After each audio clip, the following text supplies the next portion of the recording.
TV, we're ready to go. So you're set. You can go ahead. Drew. Thanks, Tracy. All right, good evening, El Segundo. We are conducting this evening's city council meeting in a virtual setting. Council members and staff are participating from remote locations, and Deputy City Clerk Mona Schilling is in chamber to accommodate public communication.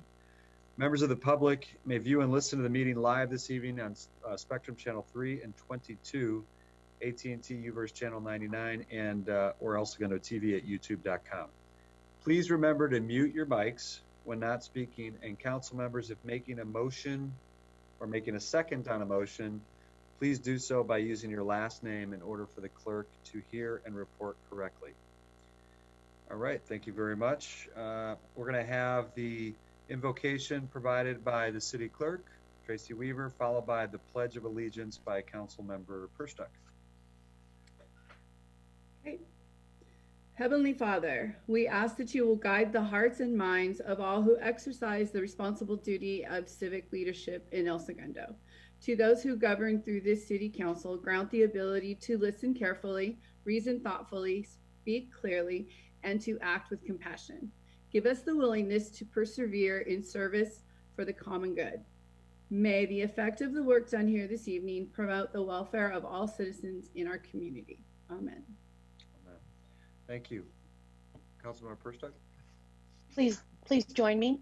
I pledge allegiance to the flag of the United States of America and to the republic for which it stands, one nation, under God. Sorry, I think. Carol, continue, please. I think I was speaking Okay. and it was good. Yeah, okay, so sorry. I pledge allegiance to the flag of the United States of America and to the republic for which it stands. And I'm having a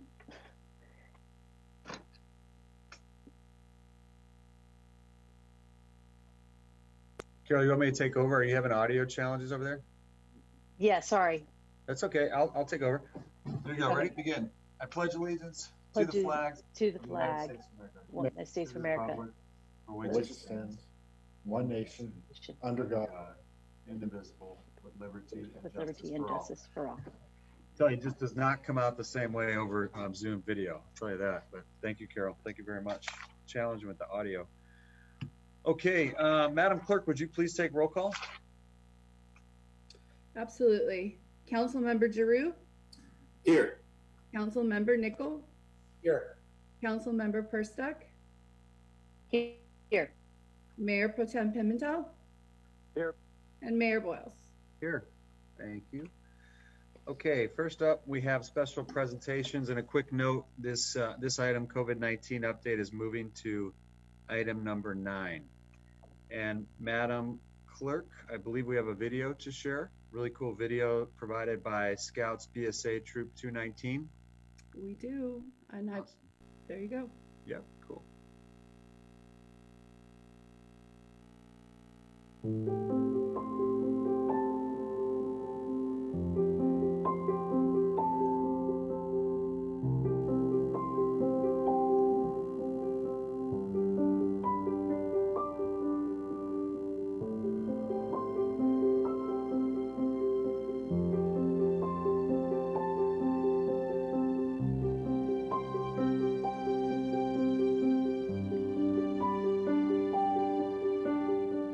You doctors and nurses out there for working tirelessly for the needs of other people. We thank you for everything you do in making our community a better place. For everything you do for the sick, and you work tirelessly, and your acts of selflessness are really what make our community, and it's a great one thanks to you. Here's a well-deserved shout-out to all the police officers of El Segundo for working 24/7, especially during this time of COVID-19, to keep us safe. You deserve it. Thank you. For all that you do, let me say thank you. From all the scouts in Troop 219, we thank you, firefighters! Thank you to the newspapers and news reporters for keeping us informed during the pandemic.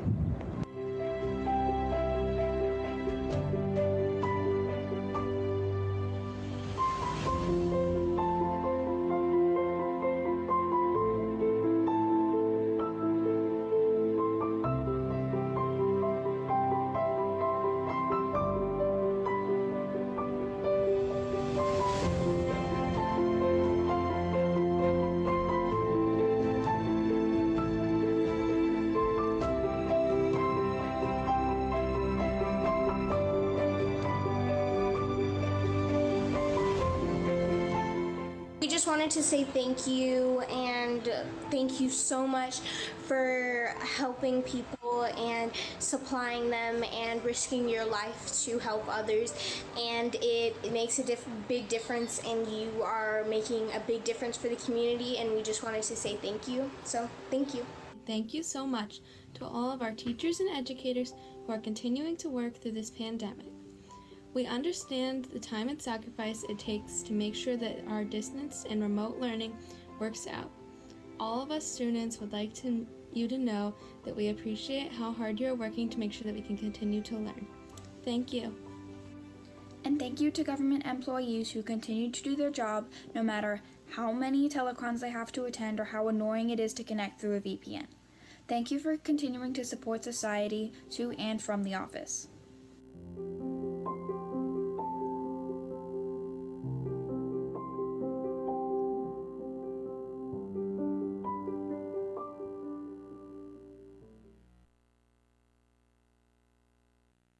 Thank you. Darnell, Stevie, Madam Clerk, thanks so much. That was awesome. Great work, Troop 219. That was great to see. All right, on to public communication. Madam Deputy City Clerk Schilling, is there anyone in chamber wishing to speak? No, there's no one here tonight for public communication. Thanks, Mona. Madam Clerk, have you received any written public comments? We have, so bear with me. Reading out loud was never my strong suit in school. All right. El Segundo has seen 31 confirmed cases and no deaths from COVID-19. Meanwhile, non-essential businesses that employ our community's members will likely be closing their doors if they are not able to open in the next few weeks. I understand that we must take precautions in order to limit the spread of the disease, and I support those measures. However, we must properly balance these precautions with the livelihood of our small local businesses and those families and people that own them. These businesses are run and operated by smart, compassionate community members. They are capable and willing to comply with the CDC guidelines in order to balance protecting our community while being able to stay in business. Downtown businesses have been doing their best to run a curbside pickup, but the menial revenue gained from this practice is not sustainable. Every day, Americans are visiting the grocery store, and we have shown that we are able to flatten the curve.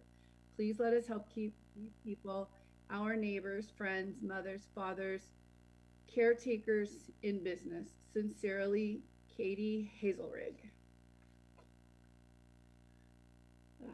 We are 3 residents of this great city and absolutely love the community and especially the downtown. We so appreciate the leadership that the city has provided during this rough time.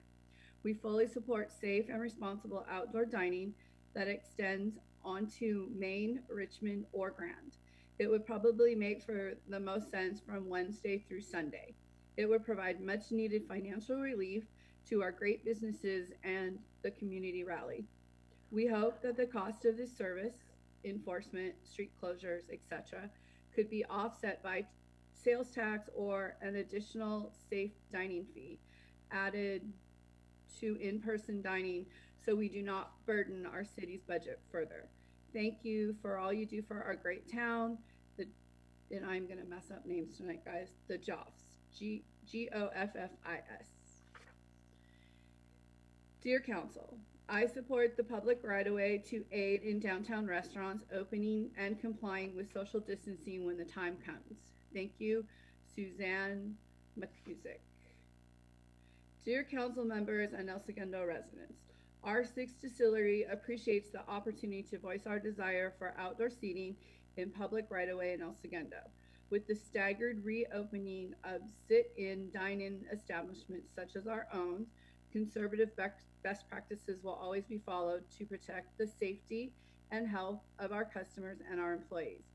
I recognize how challenging this time has been for everyone, including small businesses, many of which have had the majority, if not all, of their revenue shut down. With social distancing and enhanced safety features, and cleaning methods in place, it is our desire and request to be allowed outdoor tables, chairs placed on the sidewalk area and on Bungalow Drive, as well as a portion of our north parking lot. Our indoor seating area is small, and this would allow us to maintain capacity in a responsible manner while also keeping the lights on at our distillery brewery. R6 is amenable to reasonable means to contain customers such as portable fences and additional staff. Your consideration is very much appreciated. Rob Rubens. We have 12, so we're on number 5. Good evening, City Council. I would like to comment on item number 9 of the agenda. As owner of a downtown restaurant, DeLuca Pasta, and a building with 2 food services, Two Guns and Rinaldi's, I urge you to not only support, but be on the forefront of creatively crafting something that not only attempts to save our restaurant base, but help develop a downtown that is truly a destination and positively impacts all retail. Please have restaurant owners consult with your economic advisory team, as many restaurants have different needs, but we all have a vision of how we can work together to create something truly remarkable. Neil Cadman. Number 6. I am a very small business owner in town and want to reopen as badly as anyone else. I like the idea of blocking off Main Street and allowing guests to dine outside. It will give us a much needed morale and economic boost. However, we cannot fix the economy without fixing the biology. It has been assumed that almost all of Chicago's outbreaks stemmed from one individual who experienced mild symptoms and went to an outdoor birthday party and then a funeral. I'm not saying this will happen to our community, but what if it does? Our town's confirmed cases are relatively low, but it only takes one person, and we all know what happens when alcohol is involved. I am unsure of how to proceed, but kindly ask that our council think critically before reopening. And they've asked to remain anonymous. Hi there. Some of this might be overkill, and assuming you'll address most of this, but here are our initial thoughts as new local restaurant owners. Thanks. What is the city thinking for street closures? We are on Richmond, and we're curious if street closures were going to favor Main Street or if all downtown restaurants would be included. Would closures be certain hours, days, etc., or be allowed during each business normal operating hours? Assuming safety barricades or measures are required, would this be provided by the city, or individuals would need to provide their own? Would we need to obtain additional insurance? Some restaurants can't afford to staff a delivery driver and can't afford to lose the huge commissions for third-party delivery services. Expanding on the Gundo to Go program, maybe the city can add a dedicated delivery driver for all downtown Segundo restaurants that we can share and deliver to local residents west of Sepulveda, sort of like our own Gundo DoorDash service. How can we get involved and help the city more? We'd love to be part of the revitalization process and contribute any way we can. Thank you, Zach Lyle and Riley Moss. All right, number 8. Hello, I would like to say that I'm convinced that allowing outdoor dining on city streets and personal spaces such as adjacent parking lots is a win-win-win situation. It is one of the few scenarios that is actually better than pre-virus. The public customers not only get to enjoy their favorite restaurants in their favorite town outdoors, but they feel safe doing so. Businesses, both restaurants and retail, can expand their safe footprint, giving them at least a fighting chance to survive the economic shutdown. Lastly, the city receives increased sales tax revenues while demonstrating their willingness to do what it can to help businesses in difficult times. The Alcoholic Beverage Control just made a ruling to allow licensed premises to do what is discussed, to maximize results and minimize traffic issues. I think all businesses, restaurants and retail, should be allowed to put tables directly in front of their business. In addition, they should be allowed to expand in front of neighboring businesses with written permission. The additional space would encompass the current parking spaces in depth, and the businesses would be allowed to put out AstroTurf, carpeting, or 6-inch deck curb height in their space. On the weekends, Main Street and the west 100 block of Grand would be blocked to vehicle traffic, to all an increase of pedestrian family space, still with proper spacing. As with anything, there will be details to work out, but it's not anything the town doesn't have experience with. The farmers market, the car show, Richmond Street Fair are good examples of what we can accomplish. I'm available to assist in any way if needed. Christian Krieger, the Tavern, and Brewport Tap House. All right, only 3 more to go. Number 9. Dear Council, this is very important for our restaurants. Downtown is severely lacking outdoor seating to begin with, and anything we can do to help our businesses survive while safely reactivating downtown during this time should be done. Frankly, it should be considered permanently on a selective basis. Of equal concern is the lack of safety of the westbound portion of Grand Avenue from downtown to the beach. Far too often, pedestrians are rightfully needing to step into the bike lane or traffic lane to keep a safe social distance from others on the sidewalk, which is not exactly wide enough for all. The city should seriously consider temporarily closing down the right westbound lane for expanded pedestrian access. Heading to the beach is now one of the few things we can do to stay active and healthy. Keeping us safe while doing so should be important to all of us. Colin Comey. Okay, this would be allowing restaurants to temporarily expand into right-of-ways. This would be great, but you'll need to have some way to manage the initial rush, since although it will be outdoors, undoubtedly it will be too crowded as everyone wants to go at once. Clark. And let's see, what's this one more? Many El Segundo restaurants are struggling to break even on takeout service alone. We are hanging on until we are finally able to serve guests in our restaurants again. The question is, will our guests feel that dining inside is too risky? If we are able to move our tables outside, I feel we might have a better chance of capturing business. The City of Manhattan Beach is floating the idea of allowing restaurants to create parklets in parking spaces in front of their restaurants.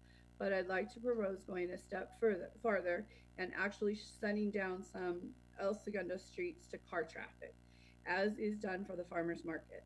This would make for a more restive environment for our guests to dine in and might encourage more walking in the downtown area. Thanks for your consideration, Ann Cones, chef and partner. Yeah, and this is the last one does not have to do with the downtown. This one is from the 2020 census, and I will read you the letter. Good evening, El Segundo City Council. It's an honor to share updates on 2020 census responses rates, COVID-19 operational adjustments, and self-response.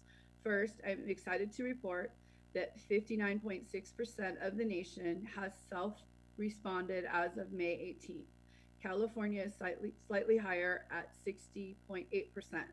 Los Angeles County is a few points behind at 56, and the City of El Segundo is doing great at 69.7%, but there's still work to do. City of Los Angeles is trailing at 49.4%, and wouldn't it be amazing to get near 100% response in El Segundo? If you've already done your 2020 census, thank you. If not, please go to www.2020census.gov, call 844-330-2020 for English, or 844-468-2020 for Spanish, or use the mail-in form today. Encourage everyone you know to do the same. The more that self-respond, the less we'll need census takers knocking on doors starting mid-August. Due to COVID-19, we've extended the data collection period from July 31st to October 1st. Census takers will visit addresses where no data has been collected. We will follow all federal, state, and local guidelines for health and safety of the American public and census worker. But the more who self-respond, the less we'll need in-person visits. The 2020 census is safe, easy, and important, as the data determines our representation in Congress and how over $675 billion will be distributed each year for the next 10 years. Contact me at 747-270-9908 or Linda V. Marshall. Let me go back. Linda.v l.marshall.smith@2020census.gov with questions or requests for further information. Thank you, Linda Marshall. And now I'm done. Thank you, Madam Clerk. Well done. All right, Mr. Mitnick, any comments related to public communication? Mr. Mayor, members of the council, none other than we appreciate the feedback. We've noted it, and we'll take that into consideration in response to item number 9. All of these except for the 2020 census comment. With respect to the 2020 census comment, we do have that information on our website, so we'll make sure we incorporate the additional feedback. All right, thank you, sir. Item A, procedural motions. Consideration of a motion to read all ordinances and resolutions on the agenda by title only. Stating your last name, do I have a motion to read all ordinances and resolutions by title only? Nichols, so moved. Thank you. I have a second? First, so moved. Second. Awesome. Okay, Madam Clerk, please take a voice vote. Absolutely. Councilmember Giroux? Aye. Councilmember Nichol? Aye. Councilmember Perstuck? Aye. Mayor Pro Tem Pimentel? Aye. Mayor Boyles? Aye. You pass 5-0. Great. Thank you. Okay, moving on to the consent calendar. Would a council member like to pull any items listed? I'd like to pull 4 just for a moment. Okay. Any others? Okay, do I have a motion to approve items 1, 2, 3, 5, 6, and 7? First, so moved. Thank you. Nichol, second. Thank you. Madam Clerk? Councilmember Giroux? Aye. Councilmember Nichol? Aye. Councilmember Perstuck? Aye. Mayor Pro Tem Pimentel? Aye. Mayor Boyles? Aye. Okay, 5-0. Thank you, Madam Clerk. All right. Mayor Pro Tem? Yeah, item number 4 is to approve the 1-year renewal agreement with the City of Redondo Beach in collaboration with Manhattan Beach and Hermosa Beach for operation of Bay City's Transit Line 109 for the next fiscal year. I only bring this up because LA Metro's next-gen bus plan is under development, and I know that the use of Metro buses and mass transit does not always get a lot of airtime here on the dais, but the restructuring of those bus plans can have a big secondary effect on the city, as the number of airport workers that shuttle back and forth from the aviation stop and use Metro buses to come down Imperial will change as these bus routes change. And right now, Beach City's transit fills a lot of those transit gaps around there. And as we continue in the region to address how we're going to shape some of the Metro use around it, I would urge people to pay attention to some of what looks like spammy email from the City of LA and think through about how we want transit to shape not just now, but the next decade, because it involves all manner of transit to include light rail and things, and how we get in and out of the airport as the airport changes and how the workers go around there. So I only put it up here to call people's attention. It seems like a nitnoid issue, but it is something that will have lasting effects on how we move around the region. So do pay attention to the next few years as those plans come to fruition, because they will impact us. So that's all. So I would move approval. Great. Thank you, Mayor Pro Tem. I'm glad you're on the COG Transportation Committee, by the way. I haven't told you that already.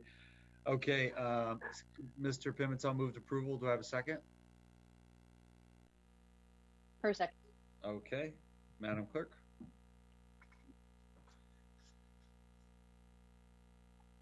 Muted, Tracy. Thank you, Lance. Thank you, Lance. Councilmember Giroux? Aye. Councilmember Nichol? Aye. Councilmember Perstuck? Aye. Mayor Pro Tem Pimentel? Aye. And Mayor Boyles? Aye. All right, 5-0. Thank you, Madam Clerk. All right, item 8 under public hearings, continue public hearing of an ordinance adding a new Chapter 9 to Title 9 of El Segundo Municipal Code to establish comprehensive regulation standards and permit requirements for installation of wireless communication facilities in public right-of-way and related environmental assessment, EA 1189, and a resolution adopting regulations for small wireless facilities and public rights of way to June 2nd, 2020 regular city council meeting. And this is a time and place to continue the public hearing to June 2nd, 2020. No further action required. Mr. Hensley, is that right, Madam Clerk? Okay, we're good. Thank you. All right, on to item 9.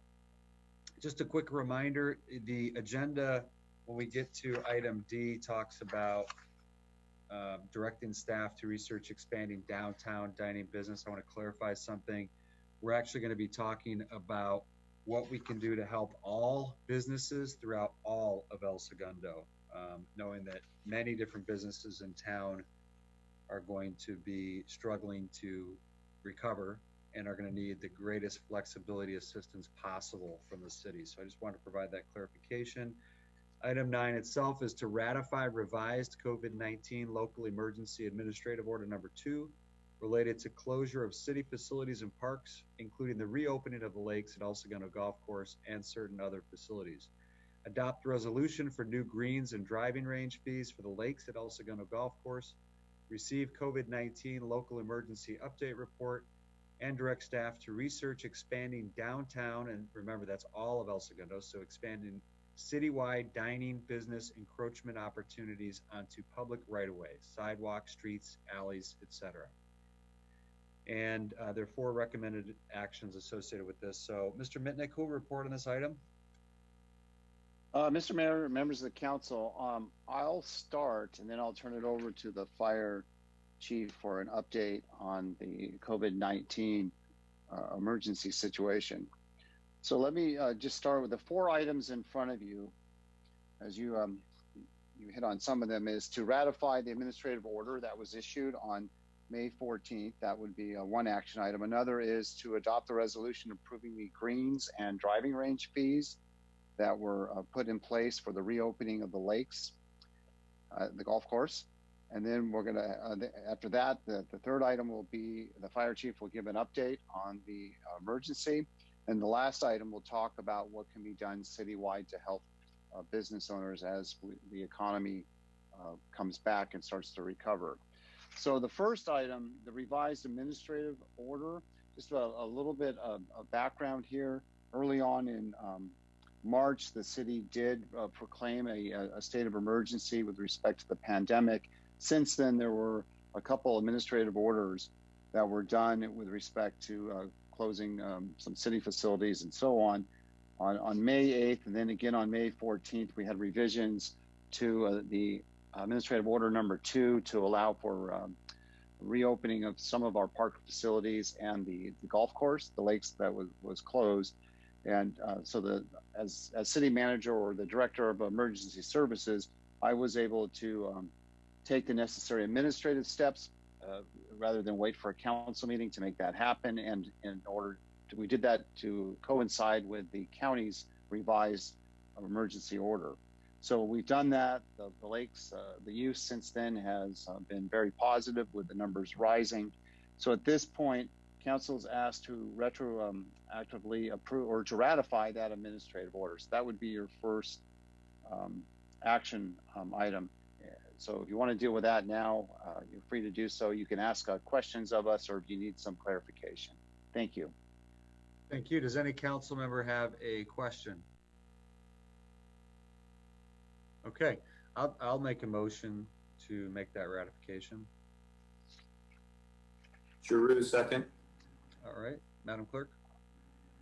Councilmember Giroux, Aye. Councilmember Nichol, Aye. Councilmember Perstock, Aye. Mayor Pro Tem Pimentel,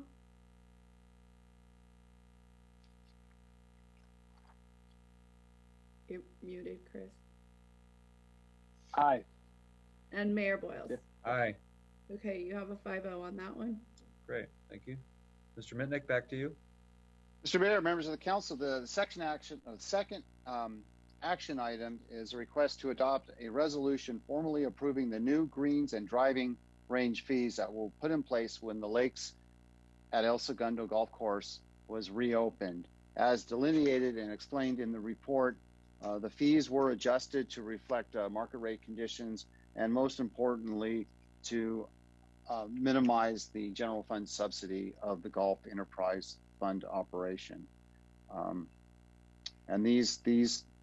yeah. So with that, staff is recommending that you approve the fee resolution. Staff's available with questions if you have questions. Thank you. All right, thank you. Any questions for staff from council? No, I don't see any. Okay, would someone like to move approval? Giroux, motion to approve. Thank you, sir. Verstuck, second. Thank you, ma'am. Madam Clerk? Councilmember Giroux, Aye. Councilmember Nichol, Councilmember Persick, Aye. Mayor Pro Tem Pimentel, Aye. and Mayor Boyles. Aye. Okay, you pass 5-0. Great. Thank you. Okay, Mr. Minton. Okay, Mr. Mayor, members of the council, now for the third component here, we will start with the Fire Chief, Chris Donovan. He'll give you an update on the COVID-19 situation, where things are and what's happened since the last time he has been in front of the City Council and the public. And then after that, it will follow along with the staff report, which starting with page 3 or page 58 of the packet.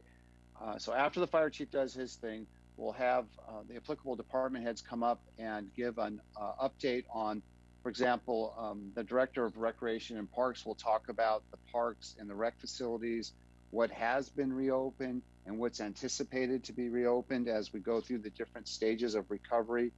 And after that, we'll have some comments on the El Segundo Beach. Our library director will give an update on library services, and then we'll shift to the fourth component, which talks about economic recovery. So council's okay, we'll turn it over to Chris Donovan, our Fire Chief.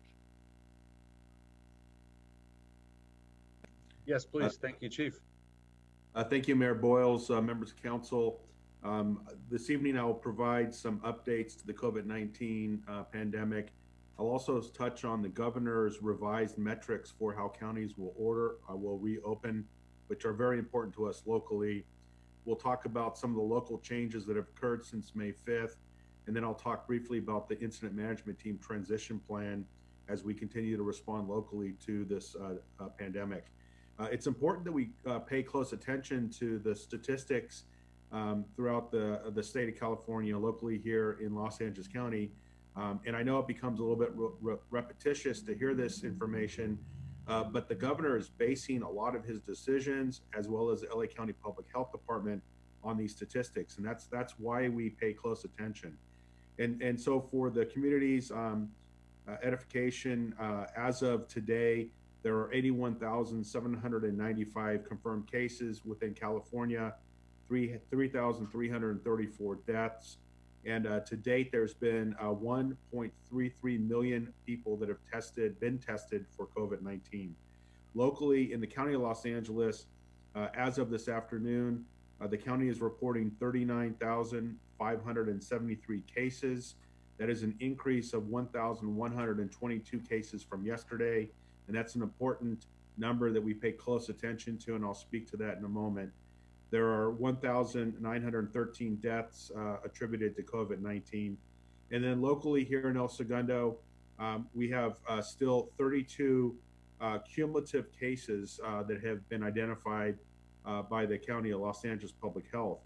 What we've also done, and which is included in the packet, is we are utilizing some additional data to paint a bigger, clearer picture in terms of the number of cases in El Segundo. And if you follow the Center for Disease Control, the CDC's recommending guidance for anybody who tests positive, you go into a 14-day quarantine. At the end of that 14-day quarantine, the CDC indicates that you're no longer infectious and you could resume your normal duties. And so we track each day, and we have tracked each day since the county reported the dates in which the local cases were identified.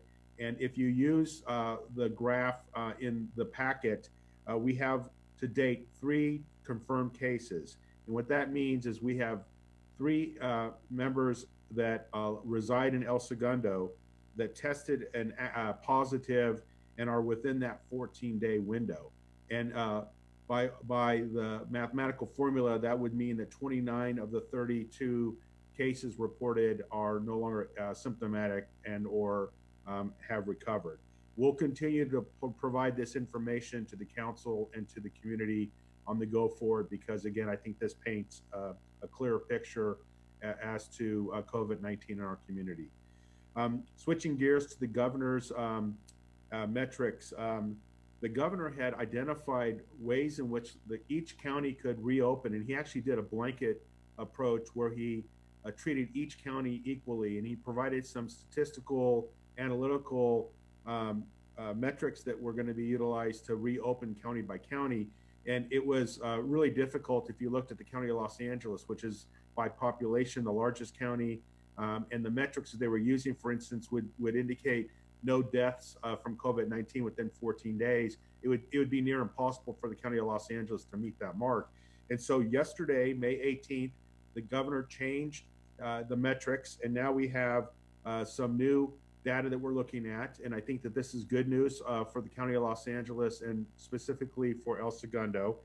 They are now providing opportunities, the governor's providing opportunities for each local county health department to report to the state and request an exemption through a detailed report to do a phased reopening.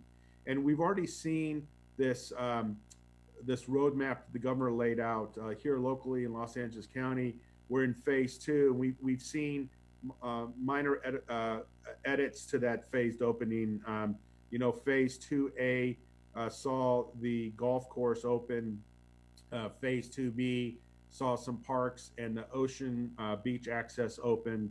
And we're anticipating potentially a phase 2C and maybe even a phase 2D as the county begins to meet these metrics provided by the governor. And by way of example, just some high level indications are stable hospitalization, meaning that the number of patients hospitalized on a 7-day average would be less than 5%. And we are seeing the numbers in Los Angeles County drop substantially. Currently, the county of Los Angeles tracks hospitalization on a 3-day average, so they'll have to move that to a 7-day average, which shouldn't be a problem. But following the 3-day average, currently the county of Los Angeles is at 13% down. So that's a favorable statistic. The governor is also looking at the number of new cases within a county, and what the governor indicated in the metrics was less than 25 new cases per 10,000 residents within a 14-day span. Los Angeles County is the most populous county with 10 million residents. So using that mathematical formula, we would have to see an average of less than 2,500 cases per day in our county. And as I mentioned in the beginning of this presentation, from yesterday to today, we had 1,122 cases. And so we're seeing this pretty steady decline in the number of new cases that are being identified, which is again favorable to follow the governor's phased reopening. We're also expected, the governor is wanting each county to identify testing capacity and the ability to provide tests.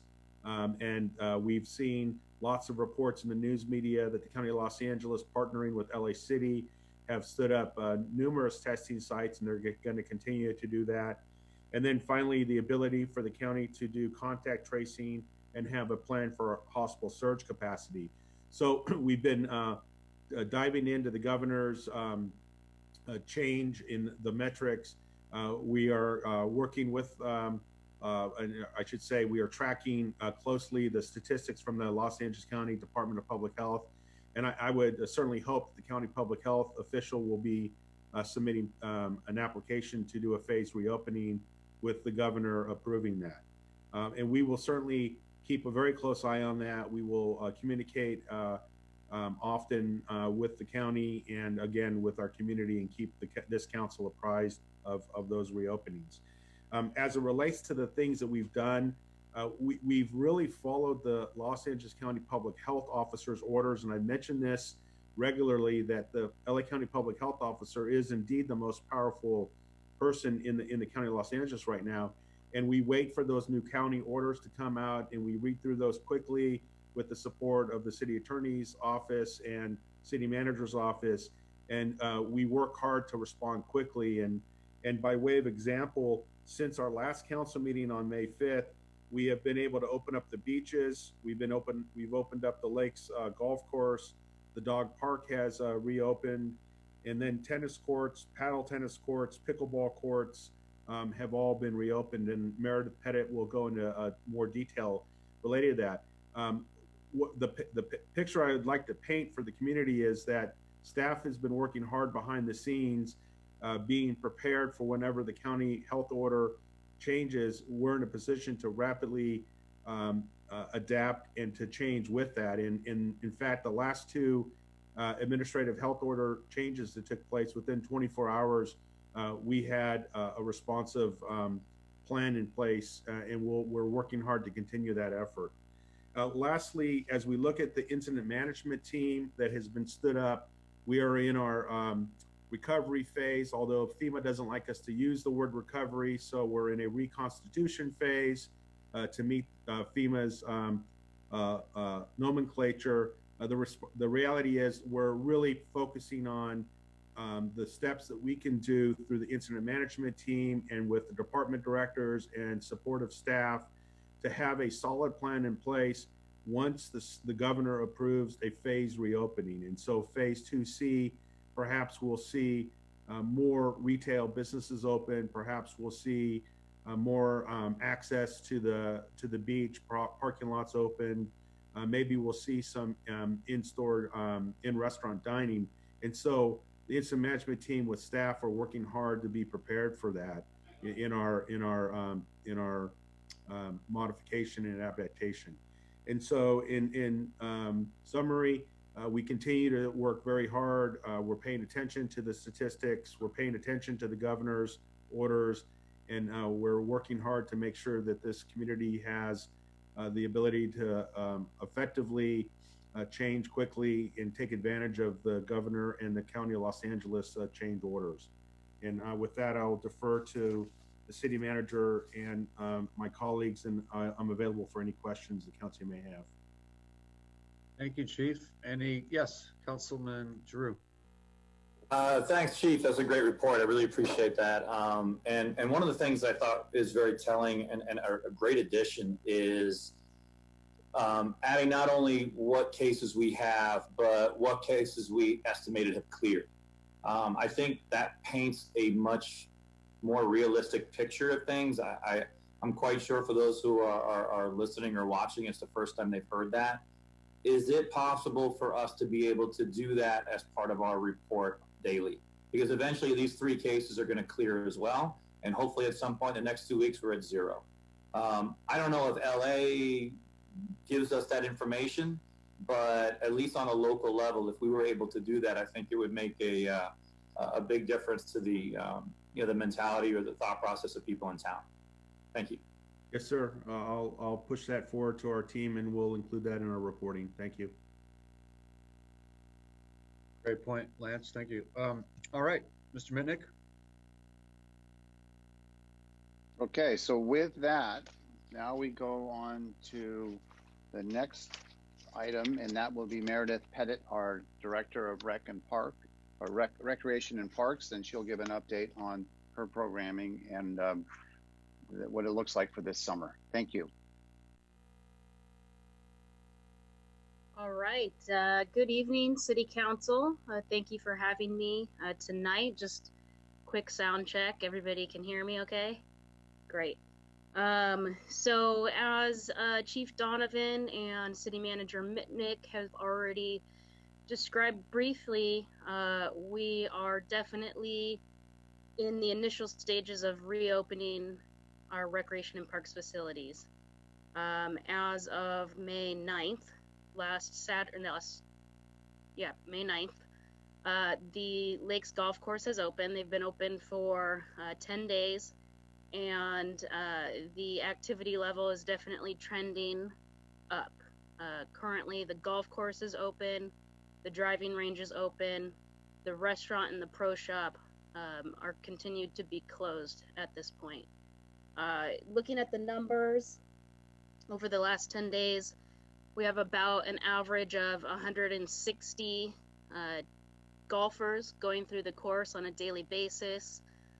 Keep in mind, we're under some limitations. The tee times are spread out to every 10 minutes.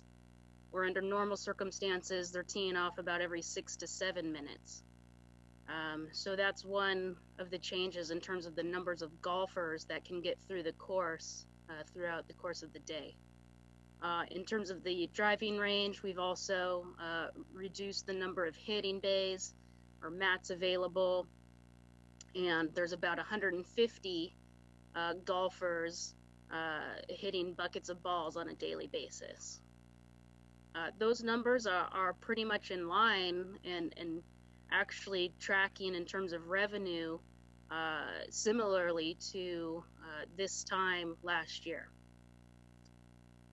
Also, wanted to mention that golf instruction was a focus for us this week in putting together some guidelines and protocol for our golf pros who utilize the lakes to provide instruction. They are limited to one-on-one instruction only at this point, and we've put all of those protocols and guidelines in place, and they actually helped us come up with those guidelines, are in complete support of that, and will be committed to making sure that they're able to instruct in a safe manner. Then, as of May 15th, we opened our tennis courts, pickleball courts, and paddle tennis. Some of the changes that we've made there are that reservations are required, and that the main reason for that is to limit the amount of people coming and going to the park at any given time. Under normal circumstances, people can come to the park, and if there's an open court, they can walk on. But during peak times, it can get pretty busy. So by having a reservation system in place, it really helps us manage and monitor the amount of people at the site. All of the tennis players, pickleball players, and paddle tennis players are really appreciative of the city for opening the facilities as expeditiously as we did, following the county orders. And the vast majority are really committed to following the rules and really understand the importance of doing so, in that when they do, and as time goes on, we can continue to open the facilities more. Currently, we're only allowing singles play, so we'll be allowed to open it up for doubles play. As you know, pickleball is a very social sport. Not only do they play doubles, but they do rotate in and out.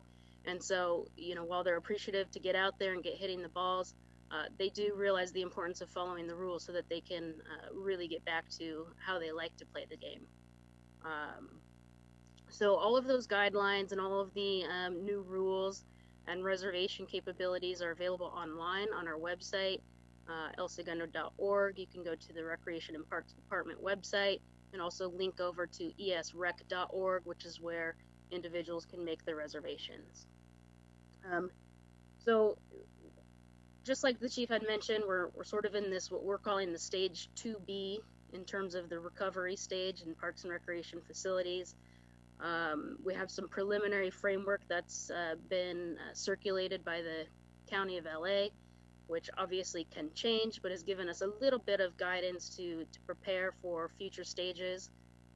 And in stage 3, what would be next for us, given the time frame we don't know, could be several weeks, it could be a couple months, could be sooner, but the next things that I believe that we'll be looking into opening could be the playgrounds, could be limited team sports or ball fields, some limited picnic reservations.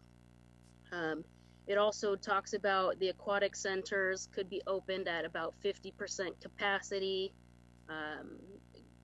But given all of that, we still need to maintain physical distancing, infection control protocol, and cleaning and sanitizing protocol. So even if we are allowed to do that, there are things that we are putting in place and equipment that we're looking into purchasing to be able to properly adhere to those protocol and open those facilities for our community. Also, in terms of summer programming, recreation programs at this point, anything organized in terms of recreation programs, large events or gatherings are still prohibited and aren't expected to be allowed until stage 4. So that's definitely several weeks to months out. And so what we're proposing tonight, or what I'm recommending the best path forward, is to basically suspend all of our summer camps, summer programs, and summer events for the time being as we know them. And moving forward, as the city or as the county updates the restrictions and loosens the restrictions, recreation and parks would be available to work within the parameters and the limitations that we have available to us at that time. So as you know, it's mid-May. By this time, we would normally have a 32-page activity guide full of robust programs for the community. Many of our summer camps would already be full to capacity with wait lists. We'd have contracts with our vendors for entertainment and fireworks and things of that nature. So a lot goes into planning those programs. They're currently prohibited, and so we've been in a holding pattern for 2 months now. So my recommendation moving forward is to not put out a summer guide and to basically be prepared and ready to put our efforts into creating new programs when we have the opportunity to do so. So with that, I'm happy to take any questions on what's happening today or in the future. Thank you, Ms. Pettit. Any questions for Ms. Pettit? Carol? No? So, Meredith, are the bathrooms at the rec park currently open? Yes, thank you for asking. The restrooms on the checkout building, both the men's and women's, are open currently. So anybody visiting the park, playing tennis, can visit those restrooms. And then have we thought, are we going to be putting out any hand washing stations around the park to encourage, like maybe by the courts, so that people have an ability to wash their hands? That's a good idea. We can definitely look into that. I'm not sure how readily available supplies are. I know, a month or so ago, it was difficult to procure things of that nature because they're in such high demand. We are putting on all of our guidelines, particularly for the reopening of the dog park and the tennis court, suggesting and reminding visitors to bring their own wipes, bring their own hand sanitizer, and use them frequently. Things that we're doing at the tennis court, though, are we are basically keeping the gates to the tennis courts open and locking them open. So we're limiting as much of those shared touch points as we can, so people don't have to touch the gate enclosures. We're advising people to use their own equipment and even mark their own tennis balls so that they only handle their own tennis balls when they're serving. So we're putting things like that in place, but we can certainly look into additional washing stations. And then at what point will the skate park be able to open? Because I know a lot of skaters are skating around a lot of parking lots, and it's not a contact sport. So I'm wondering when the skate parks are going to be able to open up. Sure. So I anticipate that being with the next phase, stage 3 is what I'm calling it right now. Now, again, we don't know if there's going to be a stage 2C or 2D or anything that's kind of in between there. The skate park is definitely an open area. It's outdoors, which helps us open it sooner rather than later. And the things that we'll be considering with the skate park is really the capacity. How many kids can safely, or adults for that matter, can safely fit within the space and continue to maintain that at least 6-foot distance between themselves. So we'll likely have to put a staff member out there just to monitor the capacity and make sure that the majority of the visitors who are teenagers are really adhering to those rules. And then last question, are we going to be opening up the beach shuttle? Not at this time. Not at this time. I don't have plans to do that. I can look at that a little bit closer and get back to the city council on that. Transportation isn't specifically called out in the paperwork that I have. But again, everything is about maintaining the 6-foot distance and make sure that that infection control is in place. And so I would hesitate to say that we would be able to have the beach shuttle at this point, but I don't have an answer. So let me get back to the council on that one. Thank you. Thank you, Meredith. Great job. Chris. Thanks, Chris.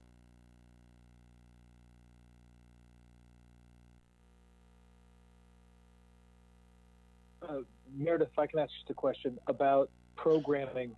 I think a lot of parents see some real peril in the summer period where all of the goals of closing down children's activities have the unintended consequences of turning a number of people's homes into accidental daycares. Because as the rest of the economy opens up, the parents are going to have to work and the kids are going to have to go somewhere. Presuming we get further into the phased opening in the state, how quickly could we open up day camp programs? Is that a 60-day lead time we need to hire up for that, or 30 days? I know that when it involves children, that's not something we can accept a lot of liability risk with. You know, we need to make sure that those programs are set up properly.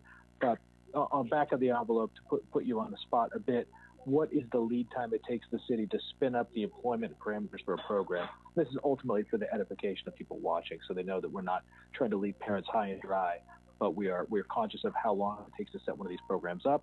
But we also don't want a bunch of backyard daycares going on as well, and that we're trying to avoid and provide parents quality things to do with their kids. Sure. Yeah, it's a good question, and one that we've been contemplating internally here for quite some time. I think, you know, what's important to note is we don't know what summer camp will look like in the future. Summer camp as we know it is probably not going to be happening for quite some time.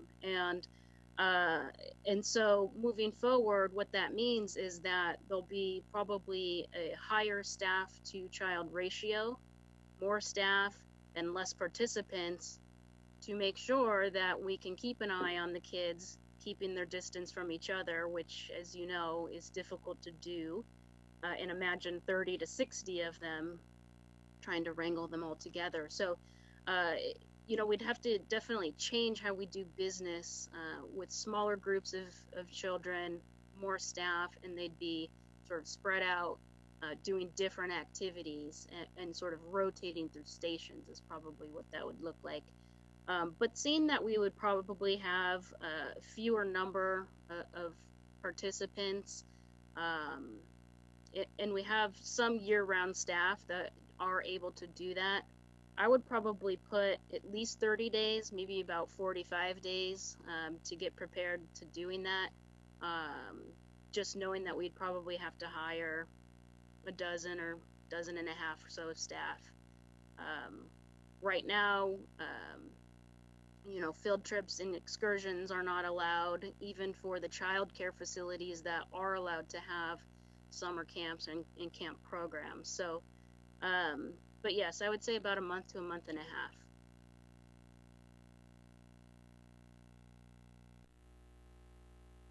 Muted, Councilmember Giroux. Sorry. No problem. I just got a couple of things. First of all, Meredith, really good presentation. Thank you. It was very clear. Covered a lot of ground. First major thing is on the golf course and the numbers that you gave. I've never been so happy to be wrong about something. So, you know, in closed session, I questioned the validity of using LY numbers to make a forecast, and you stood by it, and you were right. And I hope it continues that way. So good job on that. The second thing is, I know we talk a lot about kids programs, but obviously we know one of the generators of revenue is adult programs. And, you know, in particular, I'm edging around the adult softball league. Is it really, I know you can't make any decisions on that right now, and I understand it, but I also think maybe it's important to make sure that we continue to understand that this is a fluid situation and things can open up at any time. And instead of maybe a cancellation, maybe it's a postponement to another date. But I just think in general that, you know, adults need to make adult decisions, you know, on what they're comfortable with and not down the road.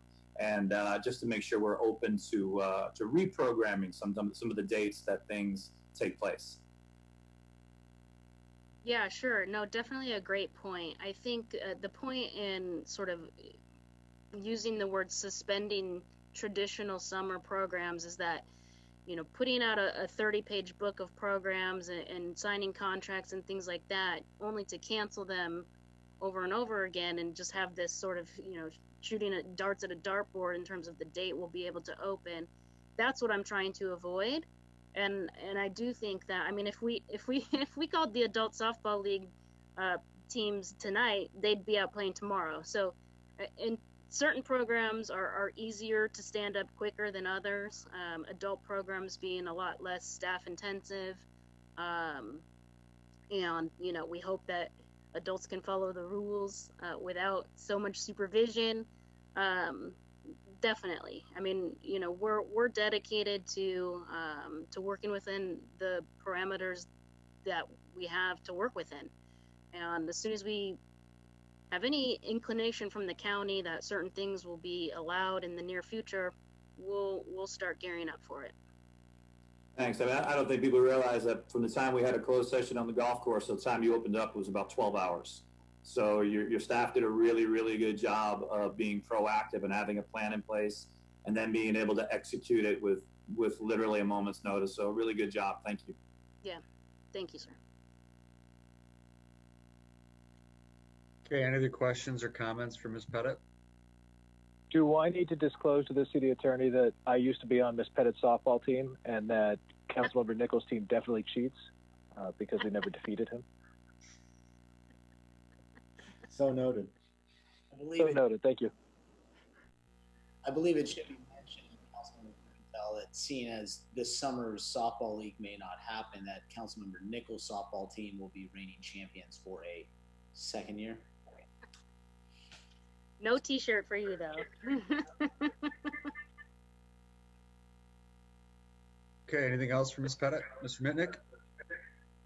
Mr. Mayor, members of the council, I appreciate your shout out to Meredith and her staff. They did a great job. So Meredith, let everybody know how much the council appreciates their hard work. As the council member pointed out, your team acted very quickly and swiftly. All right. Thank you, everybody. Thank you. Okay, next up, we're gonna go back to our fire chief, Chris Donovan. He'll bring you up to speed on the El Segundo Beach reopening, and we do have Police Chief Whalen available if you have any questions as it relates to crowd control and parking. So, Mr. Fire Chief. Yeah, thank you, sir. I'm sure many of our community members are paying close attention to the beach, and we did receive an updated health order in our Phase 2B that allowed for an eased opening of the beach. And some of the activities that are allowed include ocean activities such as surfing and swimming, beach activities, active movement such as walking and running, or other active activities. The new health order, though, does have some prohibitions attached to it. There are still no gathering, sitting, or sunbathing on the sand, no picnicking or bringing umbrellas or coolers with you to the beach, and no active team sports such as volleyball or soccer on the sand. There's also a requirement to maintain social distancing of at least 6 feet while in the beach area, and the wearing of face covers while on the beach. Those, however, are not required in the water. And then finally, there's still a prohibition of parking at the beach parking lots, and the use of the bike path is prohibited other than to access the sand.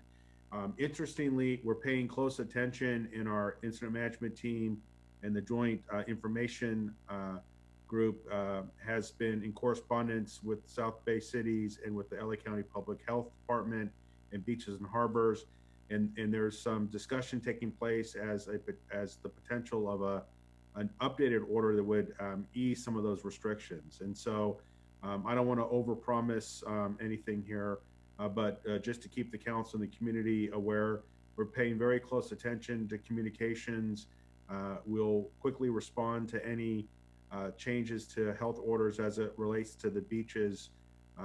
Again, this is the LA County Public Health Officer would make those changes through an updated health order, and that would be executed through the LA County Beaches and Harbors Division.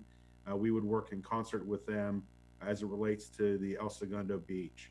So we're hopeful that we'll see some easing of these restrictions moving forward.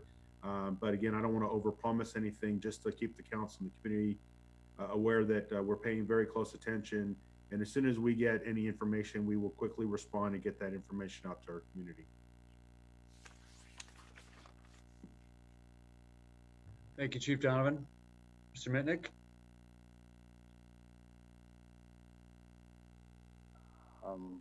One second. Mr. Mayor, members of the council, thank you for that.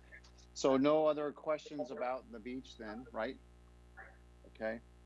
We'll go on. Can I ask briefly if what our general sense of compliance has been on the social distancing on the beach? Do we have a sense for, did we have a degree of complaints or interventions or? Our police chief, Bill Whalen, who can address that. Yeah. Good evening, Mayor and Council. We did do patrol checks down at the beach over last weekend, and we had no issues whatsoever. We did not get any calls for service. In anticipation of the big weekend, we will be staffing our beach patrol, which we started last summer. We'll have those officers down on the beach to make sure that everybody is aware of the requirements and adheres to them. Excellent to hear. Thank you. I just want to touch on Chief Donovan's statement about the bike path. Last week, Mr. Mitnick and I were on a call with the South Bay mayors and Janice Hahn again, along with Gary Jones, who's in charge of Beaches and Harbor. And we laid out the reality, which is that folks are using the bike path, even though it is prohibited right now, and that we were strongly encouraging them after hearing from all of our constituents across the South Bay cities that they really would like that opportunity to continue to exercise, especially in light of Manhattan Beach choosing to open up their strand just a little bit further east of the bike path. And we have another call tomorrow, I just learned, at 2 p.m. with Supervisor Hahn. So I know Chief Donovan and his group is working the staff side, and we're continuing to work the political side to see if we can't get them to acquiesce on the bike path. So, Mr. Mitnick, anything else that relates to what's next on the COVID-19 front? Okay. Next will be our library director, Melissa McCollum. She will provide an update on library services, where we are and where we're going.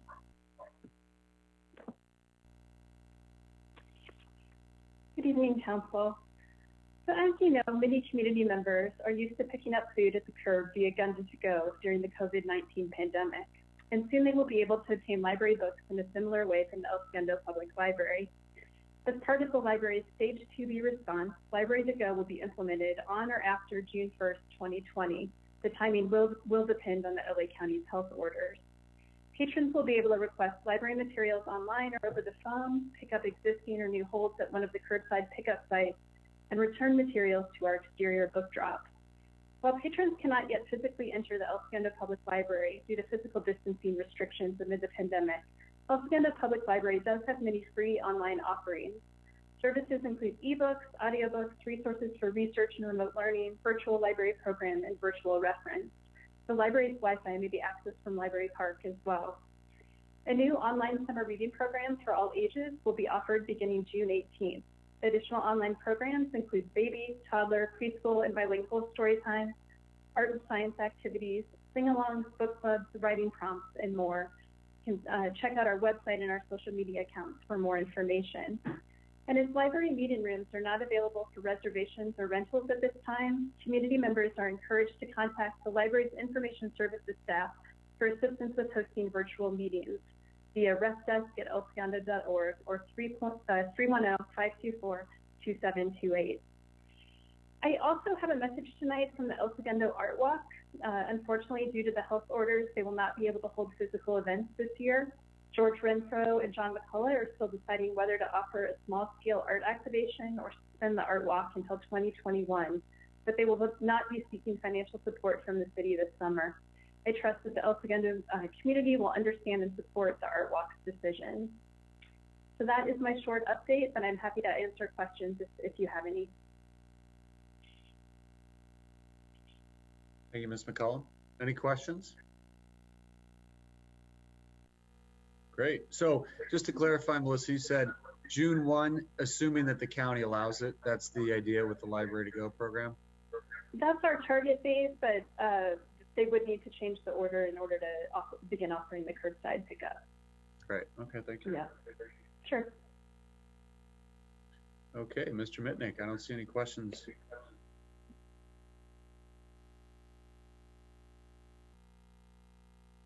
Mr. Mayor, members of the council, now we're going into the fourth quarter, the final item, economic recovery. So Deputy City Manager Barbara Voss will give you an update on the economic recovery efforts, and then council, you're free to discuss the action items going forward.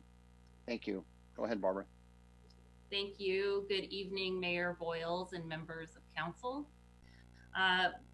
Excited to announce that we recently launched a new initiative aligned with the economic recovery or reconstitution, if you're asking FEMA. And it's called El Segundo Back to Business.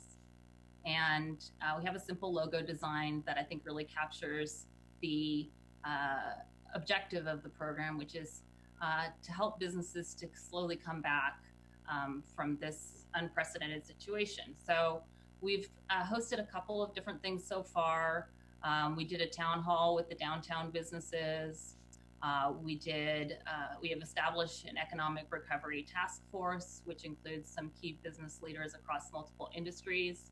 And we most recently had a business leaders and elected officials roundtable meeting, which included Dr. Soon Xiong and Luke Robitaille and Mike Mothner from W Promote and Rob Croxall representing small businesses and Shar Franklin representing the hoteliers. And that was recorded, and we're going to be releasing that to the public to share the information that we got from that conversation.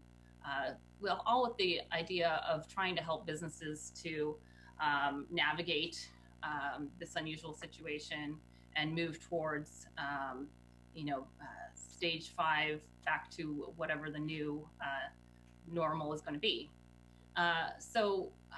In conversations with the downtown businesses and restaurateurs in general, really looking at different options for how to potentially reopen, given the likelihood that the Los Angeles County Department of Public Health will be requiring a reopening with 25% maximum capacity within the restaurant itself, and looking for opportunities to expand into possibly using public right-of-way or other private property to increase the number of tables that they can have when they reopen, so that they can maintain their operations at a level that's sustainable for the longer term.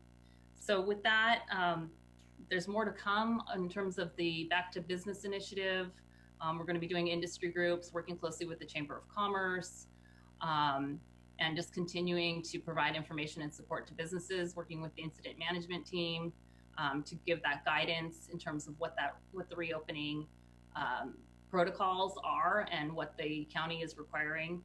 But wanted to turn it back to City Council and request your direction and guidance on how best to assist the restaurateurs and retailers as they gradually begin to reopen. Thank you, Mrs. Voss. Who would like to start? Councilman Nickel. I just wanted to point out that, being a previous small business owner in town, I used to make the statement that, the dividends that were paid never really found my balance sheet. They were paid in different ways through our community. And so I cannot begin to explain the empathy that I feel for all of those business owners, the financial strain, the just mental and emotional strain that they must feel in regards to wanting to take care of their staff and making sure that their staff is fed and housed, so on and so forth. I think that when we discuss business in El Segundo in general, I think it's really important that we don't single out just the small business people in a certain section of town, but that we actually look at the entire town and places, you know, the Point, the Plaza, all down the boulevard, all through our community, and just let them know that we're here to help them, and we want to try to set policy that really moves the needle for them. You know, the new guidelines that are going to be set for them and being able to open up at limited capacity, it's, in many senses, it doesn't work. The margins are so tight and so small that I encourage us as a council to just really try to think outside the box and try to give staff the ability to think outside the box and welcome ideas from our community on how we can get back to business and how we can truly support these small businesses. Thank you. Thank you, Councilman Nickel. Who'd like to go next?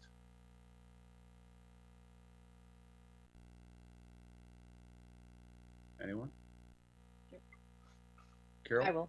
Okay. Yeah, I'm going to concur with Scott, Councilman Nickel. It's important we as a city look for opportunity to enhance their ability to do business. And, you know, I know that we just had closed session meeting where we talked about a lot of opportunities, and the staff, the city staff is going to be looking at opportunities to, you know, redefine the business landscape for you, so that, you know, we are here for you. So it's important that we do hear from all the businesses, and if you have any ideas, we're open and willing to work with you. You know, we are here for you, and, you know, when you're successful, we're successful. So any way we can help, we will listen to you, and we are going to be looking for opportunities to enhance your businesses going forward. So please reach out to us, and Barbara's going to take the lead on all of this. So thank you to Barbara and the staff. We're definitely looking to ensure that you're successful so that we can be successful together. Thank you. Thank you, Councilmember Perstuck. Mayor Pro Tem Pimentel. At risk of turning this into an echo chamber, I think that, you know, a lot of the defeat of the virus has been through real unconventional and the embrace of unconventional means, whether it's asking car manufacturers to make ventilators or people to wear masks to go do mundane activities. Convention has been a bit out the window because of this emergency. And I think to that end, the gloves coming off of convention to rebound from it is something that we as a council would likely endorse. And I think that the staff have heard us loud and clear on that. Certainly we understand from the community's viewpoints that the overwhelming majority of the residents that talk to each one of us, it would appear, have been in favor of us taking some pretty unconventional means to support them. And I think that whether it involves use of public land and rights of way in different areas of town, I think we are here to embrace sort of the historical roots of El Segundo and getting behind our businesses and making sure that we can get things running again. So to that end, whatever direction that we feel the city manager needs in order to fully lead the recovery and grant him some broad latitude to do so, I would be in favor of. Thank you, Chris. Councilmember Drew. Yeah, well, you know, when you heard from public comments today, and I think there was 12 different letters and 11 of them were read out kind of onto the same end, and that is to help accelerate what the openings are. I had a lot of conversations this week. I had a lot of emails this week kind of pursuant to the same thing. And I think it's important to let anybody who's listening in or watching in on this now that we're not sitting idly by. We are coming up or in the process of coming up with as many different ideas and contingencies as we possibly can so that we are able to help out businesses and also be ready when these phases or these different stages that the county is putting in start changing, and they're changing on a daily basis, sometimes an hourly basis. So I think it's important as a council. I think we're all in agreement on this, to direct staff to do and look into whatever we can to help businesses out. We're going to be looking to look for what the businesses plan, the individual businesses are, what they need to reopen and to prosper. So I think that's an important thing to have a clear direction from us this evening. Thank you, Councilmember Giroux. Okay, I'll close out the comments. We certainly could have more dialogue about this for sure. I think we should look to opportunities. You know, this, as we heard from Chief Donovan earlier, the state is looking at new criteria now for allowing some variance, some opening up of different areas at a county level. And we know that because LA County is so massive, one of the criteria would require something like capability of doing 7.5 million tests, because that's 75% of our population. That's not necessarily doable. Potentially, there's some other factors that were maybe problematic. I believe that we should continue to work with Supervisor Hahn. Maybe in her district, there's an opportunity to make a similar plea to the governor to carve out a large area of the county, which is her district, which represents roughly 2 million people, and see if we can't get a similar variance of sorts to allow us to go to phase 3 sooner, which would help us accomplish what we want for many of our businesses in town and some of the recreational activities as well. Like Carol said, I think we need to do outreach to the businesses to ask them what they need using Google Form or some other simple method to solicit from them what they need, be it additional parking that's adjacent, that's public, maybe it's private parking, maybe they'd like curb access, sidewalk access, whatever it is we can do to clear the hurdles once we understand what those hurdles are from the business. I believe we need to understand, like when I think about Mike DeTaylor, a friend of mine who's on Main Street, been there forever, why isn't Mike open? Mike can be open right now. I believe that some businesses in town don't even know that they can be open, or they're rightfully concerned about opening up because they don't understand necessarily the new restrictions and regulations and how they're going to adapt their business to it. So I believe we ought to measure now. We should have staff measuring now which businesses can be open and have not yet opened, with an intent to understand why. What can we do to help them open?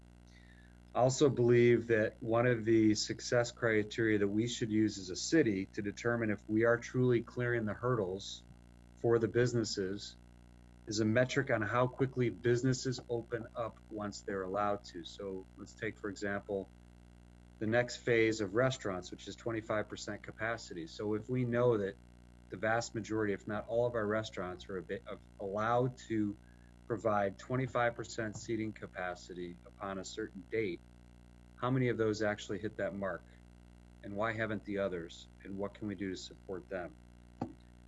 And I think also, and this is something that Scott Mitnick suggested, which I think has a lot of merit, anything we can do to write letters to the state legislators, federal legislators, county supervisors, Governor Newsom, with our entire council letterhead and signatures on it, imploring them to consider things differently here in El Segundo and potentially even the entire South Bay region, knowing that we do have cases under control, that we are a different part of LA County than the city of Los Angeles, for example, I think would be in our best interest as well. So I know that was a mouthful there, but essentially it was just to restate it.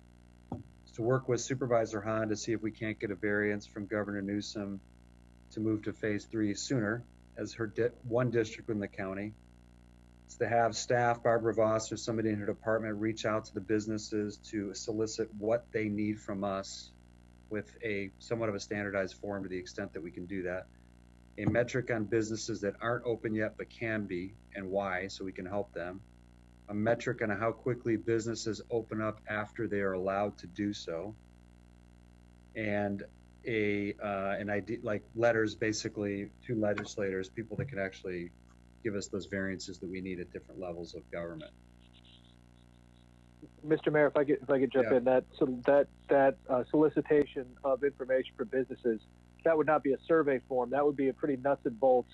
I need this much room and this many more tables, or this much more rack space, or this much more elevation, or some real widgets about what they need, not a, hey, I need support to do this.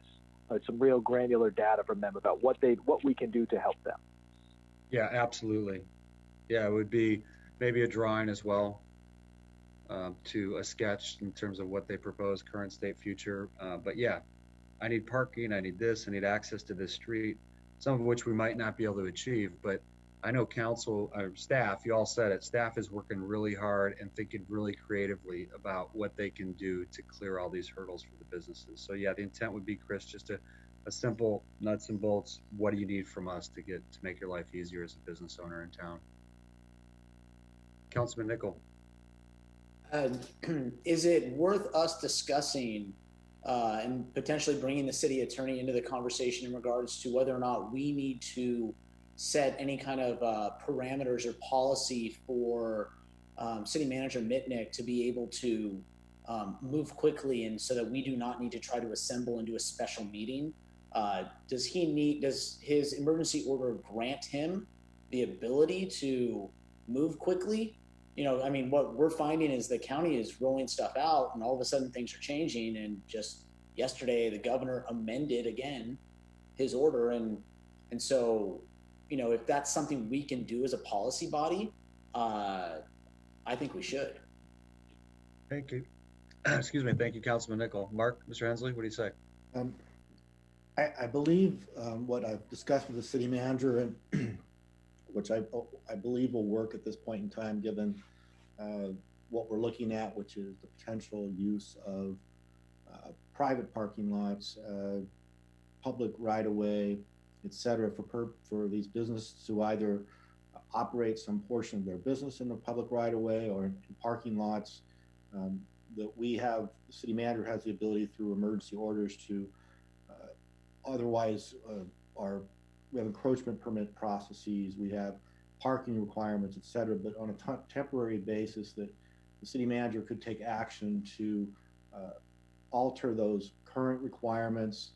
The council would ultimately need to ratify those at some point in time.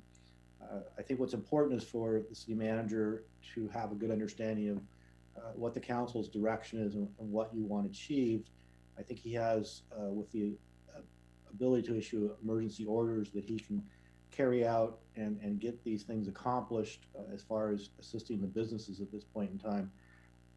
I think the key is that the council give clear direction as to what your intentions are and the level of support you want given to the businesses, and then we can carry that out. And to the extent we need any council, I don't believe there's anything other than direction at this point in time that we need to achieve that. If that were to change in the future, then we would call a meeting this ASAP. Councilman Nickel, and then we'll go to Mayor Pro Tem. Mark, thank you for that. And boy, thank you. In my experience living through the planning commission world and here, liability always comes up. Whenever we would talk about events or anything on property that is owned by the city, liability always comes up. In thinking about this, you know, I understand that it is our job as policymakers, as the fiduciaries of this town, to protect, you know, our interests and not to open us up to, you know, potential lawsuits and liability. But I will say, at some point, we need to weigh the pros and cons as to what liability are we taking on by watching some of our businesses shrivel up and die. You know, you started mentioning the public right-of-way, sidewalks, things like that. I would encourage us to discuss and potentially give direction to the city manager in regards to the street, parking, shutting down some streets potentially, you know, going past just the sidewalks. I mean, because if you allow a restaurant to serve on the sidewalk, you're eliminating the path by which an individual can walk through safely, social distancing. I mean, we see it today in public comments. One of the submitters mentioned I want to say it was the northernmost westbound lane of Grand, and talking about how many times pedestrians have to veer into the street to avoid each other, walking along the sidewalk. So I don't think that we should put this in a little box. I think we open it up and say, Mr. Mitnick, receive these ideas, apply common sense. If it comes down to a liability thing, then call us in, unless we're willing to discuss this now and give him, the power to move into those realms. Well, Scott, I'll just point out real quick that the motion says sidewalks, streets, alleys, et cetera. So I thought that was part of the recommendation. I also say, I think first we have to understand what our businesses want from us. We have a general idea that we've heard from, I know Marcia Hansen put out an email to about 88 restaurants in town, and the vast majority of them that replied back, they want the same thing, which is they want operational flexibility to increase their capacity, be able to do some business. And it's going to take a lot for these people to even begin to break even. So they want access to sidewalks, streets, parking spaces, potentially blocking traffic. And I think once we solicit from our businesses what it is exactly they want from us, what they need from us, then I think Mr. Mitnick's going to be prepared to say, okay, we can get all this done. I don't need you guys, or we have some potential issues here that we need to get your endorsement on. And I think, generally speaking, Mark, we can call a special meeting in 24 hours, right? That's correct. And Councilmember Nickel, I should have been more clear. When I say public right-of-way, that includes both the sidewalk and the streets. So I should have been more clear about that. When it comes to the streets, the public work director and police and fire will have to be comfortable with the safety issues, but those are being discussed. Everything is in play. In response to your question, alleys, parking lots, sidewalks, streets, it's all in play. The streets are a little more problematic, depending on where they're closed and barriers, but those issues are all in play. We don't want to, I understand we don't want to over lawyer, over kill things with regulations. But on the other flip side of that, having people sitting around without barriers in the street is problematic, as we've seen in California and other places. So, but the staff wants to move forward rapidly, be as business friendly as possible. That is the goal. Can I just say something real quick, Carol, before I turn it over to you? I just want to agree with Scott that even though we're a business-friendly city, it hasn't always been our MO to clear hurdles. In fact, in many cases, we just put hurdles up, some of which are required because of state code.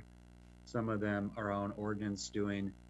But, we're looking for a complete different mindset change is what I hear Mr. Nichols saying. And do you feel armed and prepared to be able to do that? Because we truly want you to clear the hurdles for the business community, rather than saying that can't be done, find a way to get it done for them. And that might be in some cases that we're asking for a little bit of forgiveness, less permission. But that's, I think, what I hear the council saying pretty loud and clear is that we have to clear the hurdles for these businesses. We have to help them survive. Okay, Carol.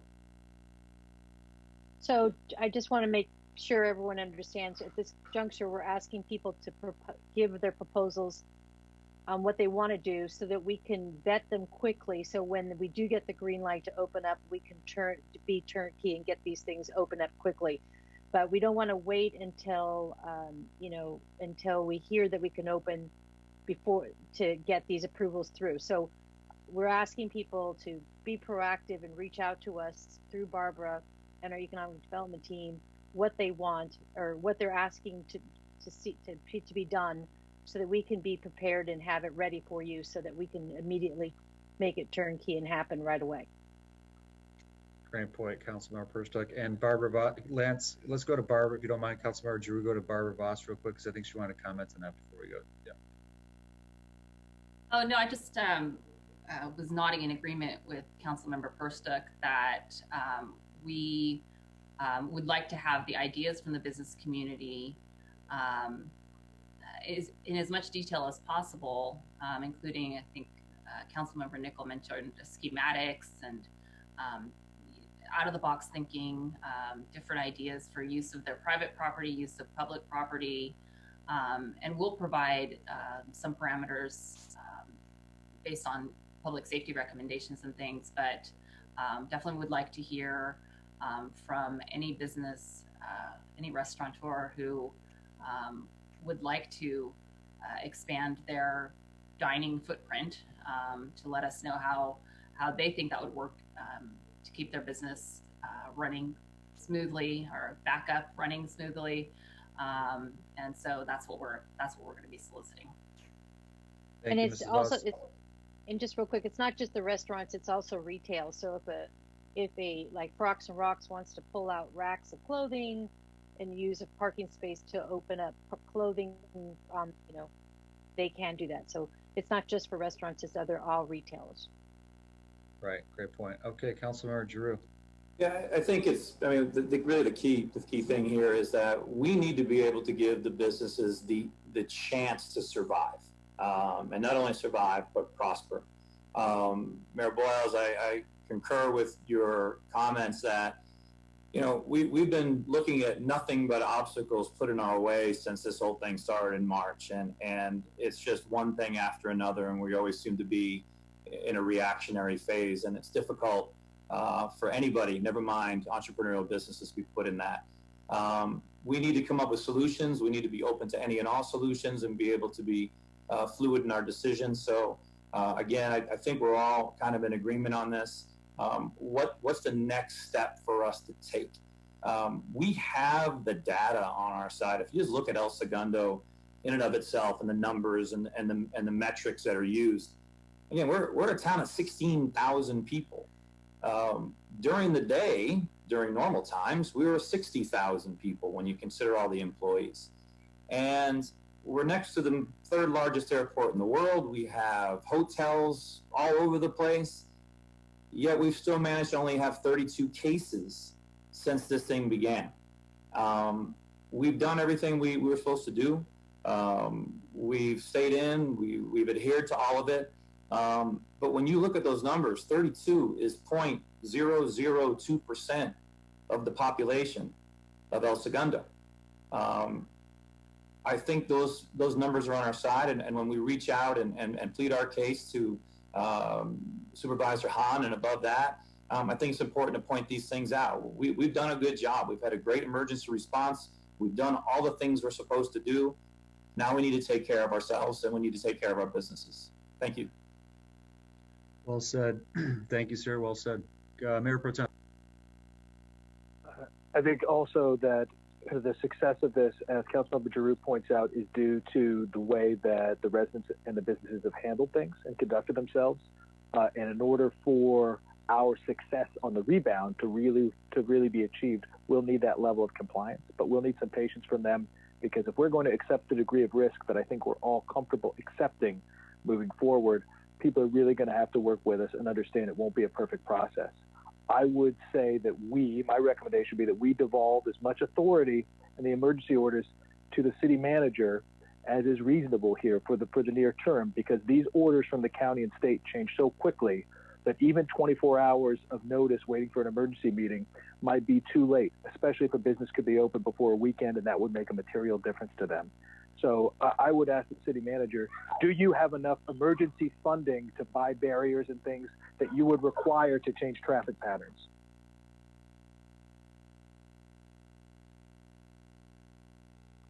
Mr. Mayor, members of the council, at this point in time, yes. If we need more, we'll take the steps that are necessary to get that, including doing an administrative order, then coming back to city council. We hear you loud and clear, and we will make whatever is needed to happen.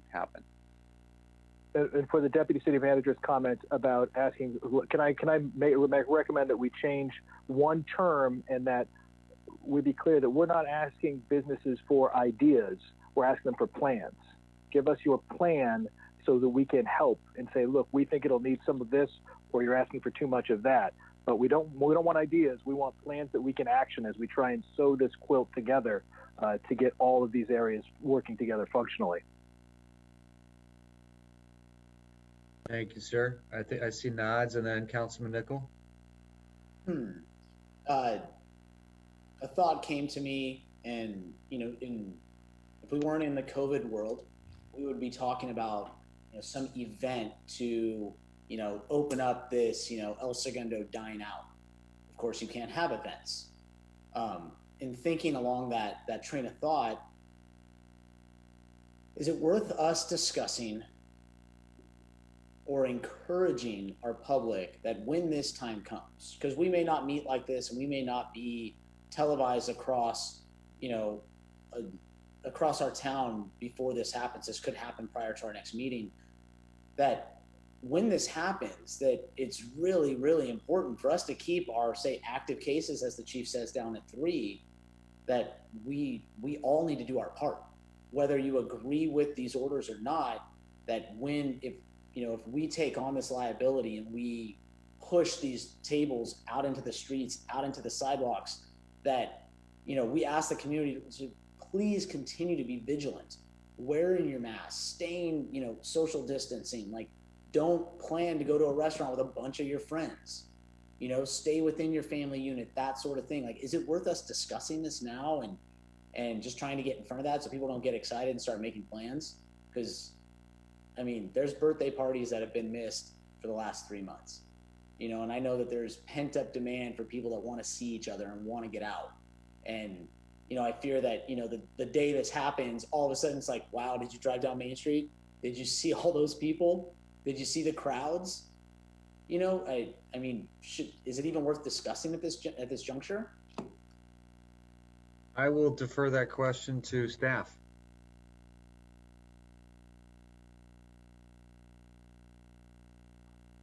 Mr. Mayor, members of the council, Councilmember Nickel, could you just repeat the main part of that? Because I'm about to respond, but he's concerned that there's so much pent up demand. We've already seen a little bit over the last weekend where there's more people going down to the beach now. People just want to get together. It's human nature. As we open up, let's just say a block of Main Street opens up, or there's a new thing at Plaza El Segundo. How do we encourage people to help our businesses while still remaining vigilant about PPE and social distancing and all those other things? And do we need to do something about that now? Scott, did I sum that up okay? Okay. Let us take it one day at a time. We understand the objective. And as we get as we move forward here in a rapid way, we'll cross each bridge as we come to it. Obviously, we're not going to be able to do something where we know we're going to violate the county requirements and the distancing and all of that. But we're gonna have to be creative. We're gonna have to be innovative. We're gonna have to step outside the box. We're gonna have to just make it happen. Our ability to come up with a prescribed game plan right now with every step along the way, too hard to do. We're gonna be flexible, and we're gonna come up with creative solutions along the way. Would it be helpful if I were to share with you some of the examples that have come to us from local businesses already? Yes, please. And how we are motivated to make them happen. Let me just give you some examples. We realize in listening to the businesses that are coming at us, we're going to have to take an individualized approach in many instances to look at the unique needs of each business. Many of you and people watching can think of restaurants or clothing stores or salons that you like to go to, and they'll have some unique circumstances. They may be next to a vacant city lot, or they may be next to some parking. We can be creative and innovative with them to help get more outdoor space. We've heard about temporary road closures. There's a lot of discussion about that. We'll look into how we can do that. Encroachment expansion, we're hearing this over and over into the public right-of-way, whether it's onto sidewalks, parkways, streets, alleys, parklets, etc. We'll work with each business owner to see what we can do and just make it happen. Public safety is willing to be as flexible as they can within the parameters of the law. We're not going to be roadblocks or obstacles where we give the businesses reasons why we can't do it. We're going to say, okay, we understand what you're asking. Let's work with you to make it happen. We're going to be very flexible in terms of fees. We're not going to be hesitant to waive fees, so we can make it easier for it to happen. And where need be, we're just going to approve it, and then we'll come back to council for ratification. Request to use parking areas for business purposes for outdoor dining. We talked about that. shared use opportunities. We've had some requests. Hey, my neighbor has some extra space. Can I use that for my business? And how flexible can the city be? We'll be as flexible as we can. Temporary use permit fee waivers. Council, you've heard about that, about a temporary use permit. We will gladly look at and actually implement waiving that fee. With respect to future development, whether it's parking fees and that type of thing, we're willing to be we're very receptive to looking into waiving those fees. And the list goes on. But directional signage, we've heard they need help letting letting the public know that there's takeout opportunities or whatnot. We're willing to work with them on having better and more clear signage. We're looking at also how can we come up with unique business marketing ideas and incentives. There's a lot of really cool stuff happening up and down the state right now to provide incentives, inducements for residents to come to some storefronts and that type of thing. I can go on and on, but you get the gist. I think this illustrates our being receptive, our passion. We want to work with the businesses. And I'd like to add, City Council, and for your viewers and our employees that are watching, the city's ability to survive right now, it's directly linked to our private sector's ability to survive. And we get it. As employees, we really get it. We hear you loud and clear. So I hope that's helpful. Staff's available if you have additional questions. Can you, Mr. Mitnick or Mr. Hensley, can you quickly touch, Mark, you're going to say something, anything. When you do, could you please touch on the ABC ruling that just came out too? Certainly. First, I was going to respond a little more to Councilmember Nichols' concern about people rushing out, forgetting what's happened. There was a situation up in Northern California in a county that, because it's a smaller population county, it was allowed to go into a step beyond where we're allowed to be at the moment as a city. But then someone held a large gathering and there was somebody with COVID, and now there's 180 people that are being quarantined. And if those numbers of people that get infected go up to a certain number, that county may have to shut down or go back a step. And so it's important for people to remember why we're here in this situation. And lawyers like this, and I think it's good for the public too, is signage. We need to come up with, we've been putting up signage, and I think good creative signage, it doesn't, that people will actually pay attention to.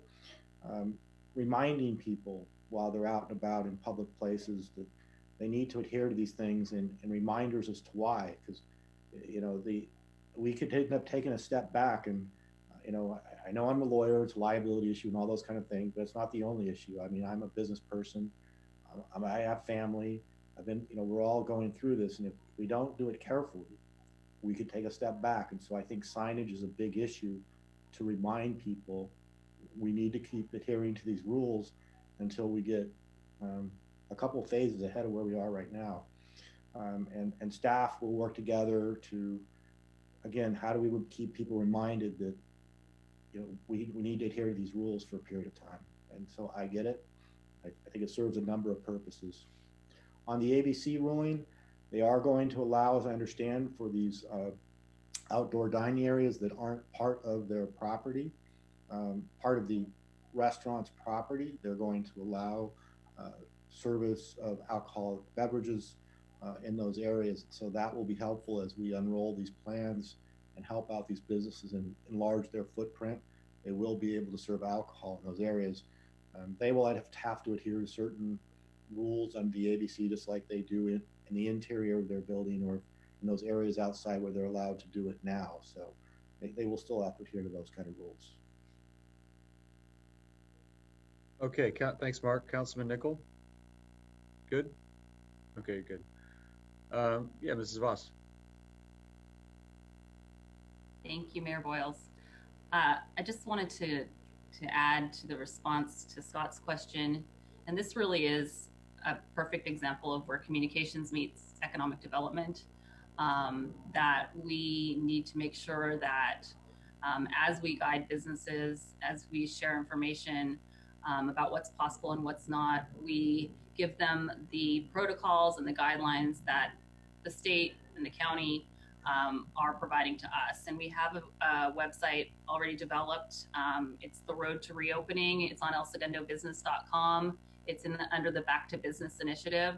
And it has the protocols it has the roadmap that the county has issued. It has the reopening protocols that we're under now, which is retail and the golf course and car showrooms.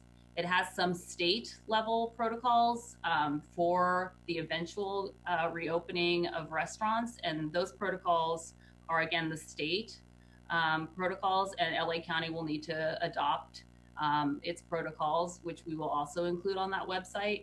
And then we will do a comprehensive campaign to make sure that we are sharing that information with the community, people who are visiting the restaurants, the people who own the restaurants, the people who work at the restaurants.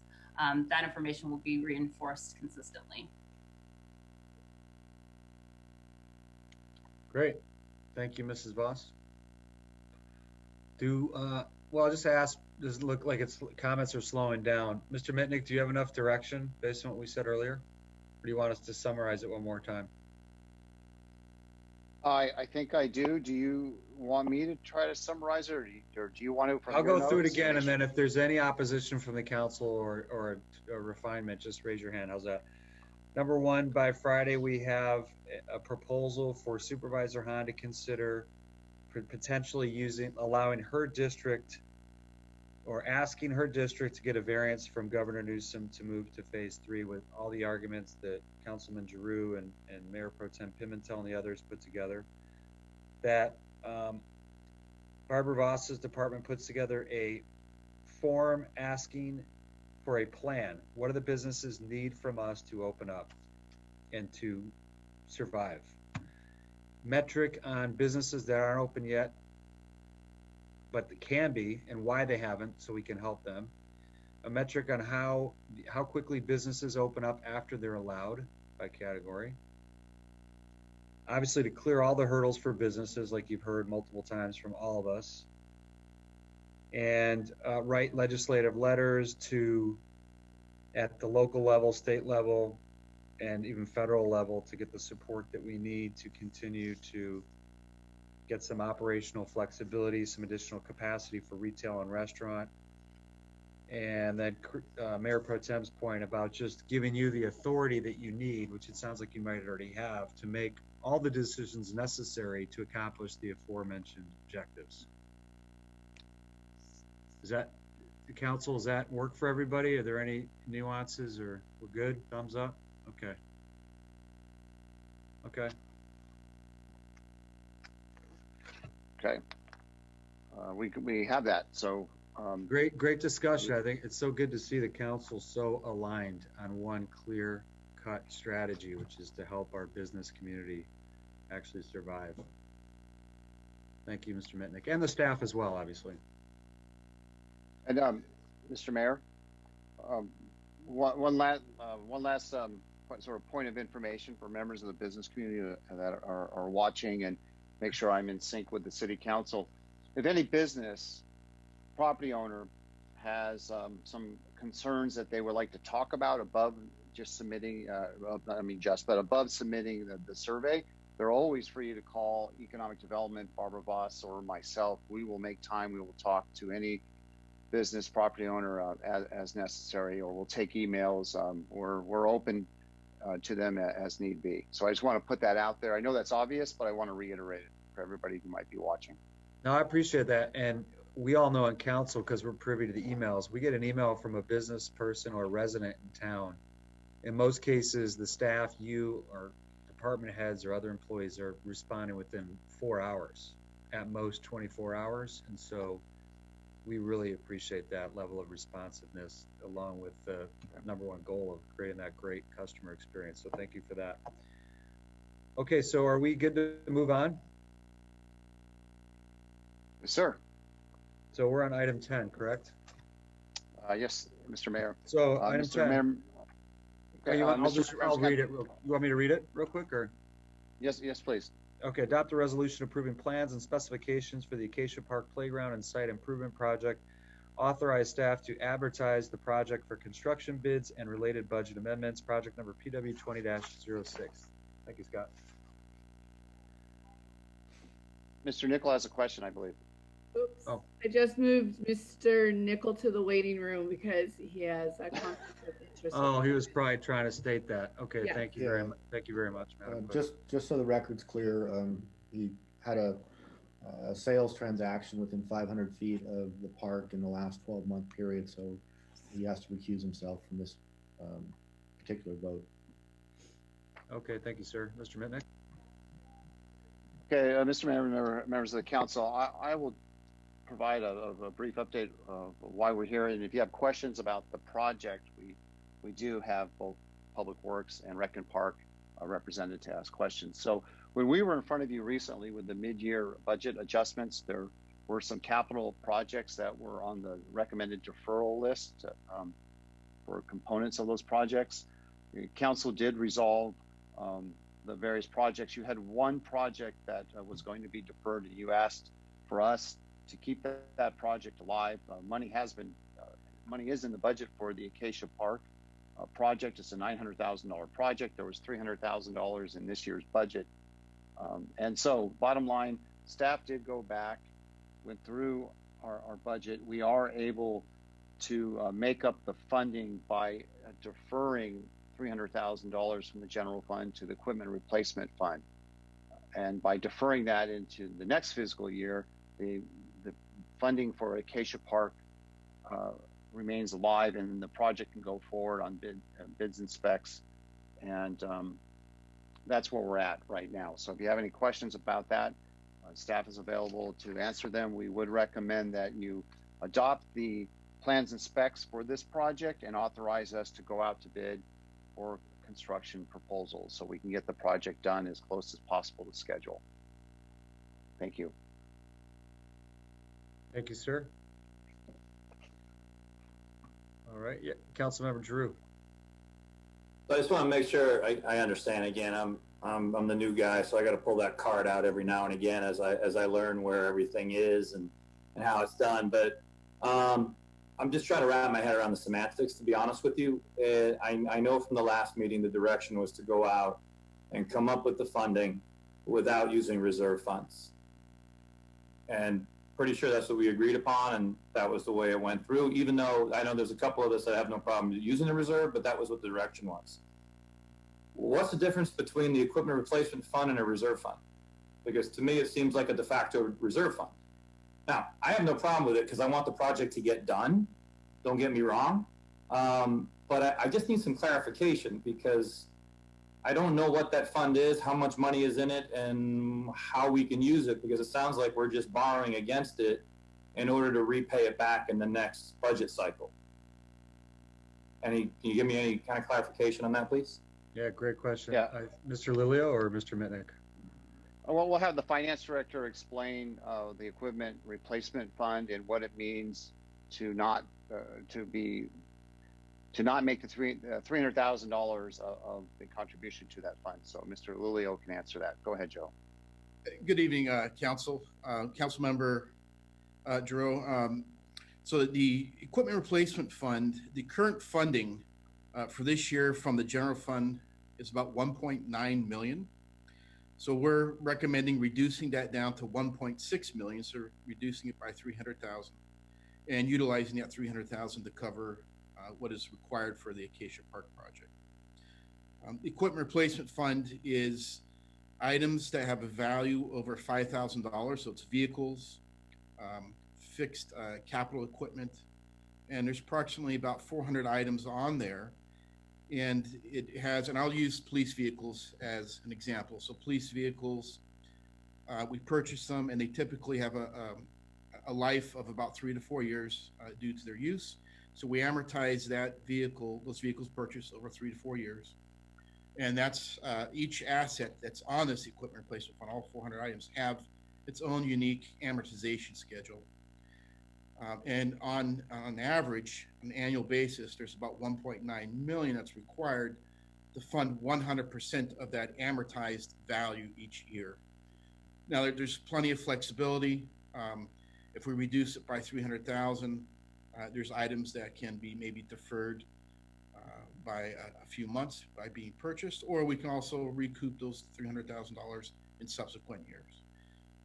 most cities, I've been working with cities in the South Bay area. Vast majority of our neighbors have their funding of their equipment replacement of only about 75%. We're at 100% of our amortized schedule. So we're way ahead of most of our neighbors. So there is flexibility there. I don't know if that addressed your question or if you have a different. Yeah, it did. I mean, Can I jump in? Sorry, go ahead, Chris. Go ahead. Ben. Oh, I was just going to say, because this was something that was somewhat difficult for me to conceptualize at first as well, but there's an element to it where each dollar going in is tied to a specific value to replace a specific item, and that becomes relevant when our calendar-based replacement shows up. In my case, I lost the last 3 of my hairs when we were trying to replace a fire truck, for instance, because number popped up on the calendar. But in that regard, we are having the 100% of the funding schedule on it. It was in a similar spot when we borrowed against it to redo the golf course 20 years ago. So it is routinely, as an enterprise fund, borrowed against to do things. But I think that this is a bit, and I think Councilmember Giroux has an important point, we are fudging semantics because we're using a fund that is not a reserve fund in a way as a reserve fund. And it's not specifically designed for that. So I think you can hear the empathy and sympathy in my voice for the point that Councilmember Giroux is making. Yes, and then maybe one other clarification point. So there's items on there that have a 20-year amortization schedule. So that there's items on there that will not be purchased 15, 16, 20 years from now. So there is flexibility as far as, does the city want to fund 100% of the amortization schedule each year or not? When I first came here 4 years ago, we were significantly behind that. And since we have caught back up and got it to 100%. Okay, that's great. So again, the reason I'm bringing this up, and again, I'm not trying to start a battle. I just want to understand what we're doing. And so as we go into the next budget cycle, which I'm sure we're facing some issues here, I want to understand what these funds are, why they were made. And one of them, and I think it's in like page 75 of that very large agenda packet, was the definition of what the economic uncertainty reserve policy is. And this was something that was adopted back in September of last year, so it wasn't that far out. I just believe that we need to make sure that we're taking a look at this and utilizing it where necessary, because if you look at the definition of the use of the reserves for that, we check off every single box right now to actually trigger it. Not saying that we have to do it. I'm saying that we have to keep it in play because that's what it was made for. And if we're not going to use it, then I'm not sure why we have it. Just dump it back in the general fund. That's my only thing. So I just want to make sure. And maybe it was because I was talking about doing 2 projects that maybe could be put on. Maybe they could, and that we were really, as a group, we're kind of expecting that the next budget cycle might be difficult enough that we might need these reserve funds anyway, so we're putting it off to a bigger project. But I think the point is that we put all these, or you're the council who put these capital improvement projects in place. So by moving 4 or 5 of them into the next budget cycle, it's going to jump on top of the ones that are reserved for that budget cycle too. So I just think we have to be careful about kicking things down the road too far, especially during a time where I mentioned before that we have some leverage as far as negotiating goes with construction costs are down, and just making sure that we do the things that we say we're going to do within the budget while we have the means to do so. Now, I know this particular thing is about Acacia Park, and but I just want to make sure that we understand, or that I understand, that the language of these funds and why we're supposed to use them or when we're supposed to use them needs to be on the table. That's all. Thank you. Thank you, Councilmember Giroux. All right. Well, any further discussion on this item? If not, we need a motion to approve. You have 2 items to approve.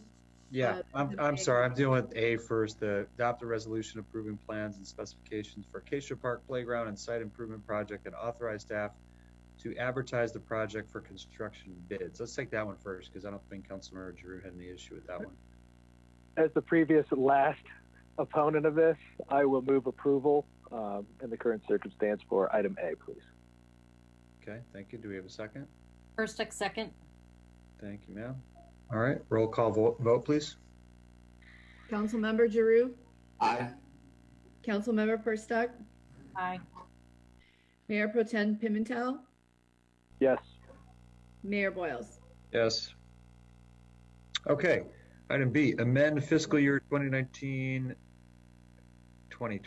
general fund budget appropriations by $300,000 from $74,895,883 to $74,595,883, and the equipment replacement fund revenue estimates by $300,000 from $2,089,441 to $1,789,441. This also requires a motion to approve.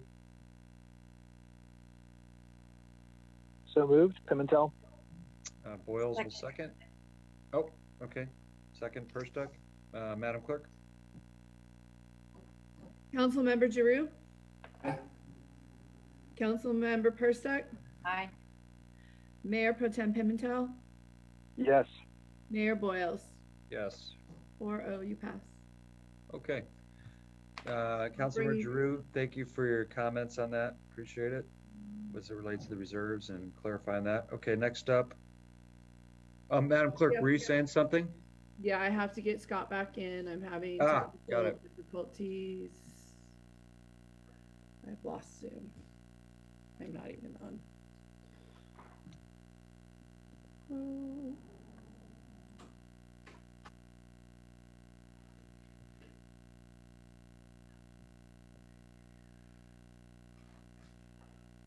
Maybe Mona, can you get him back on?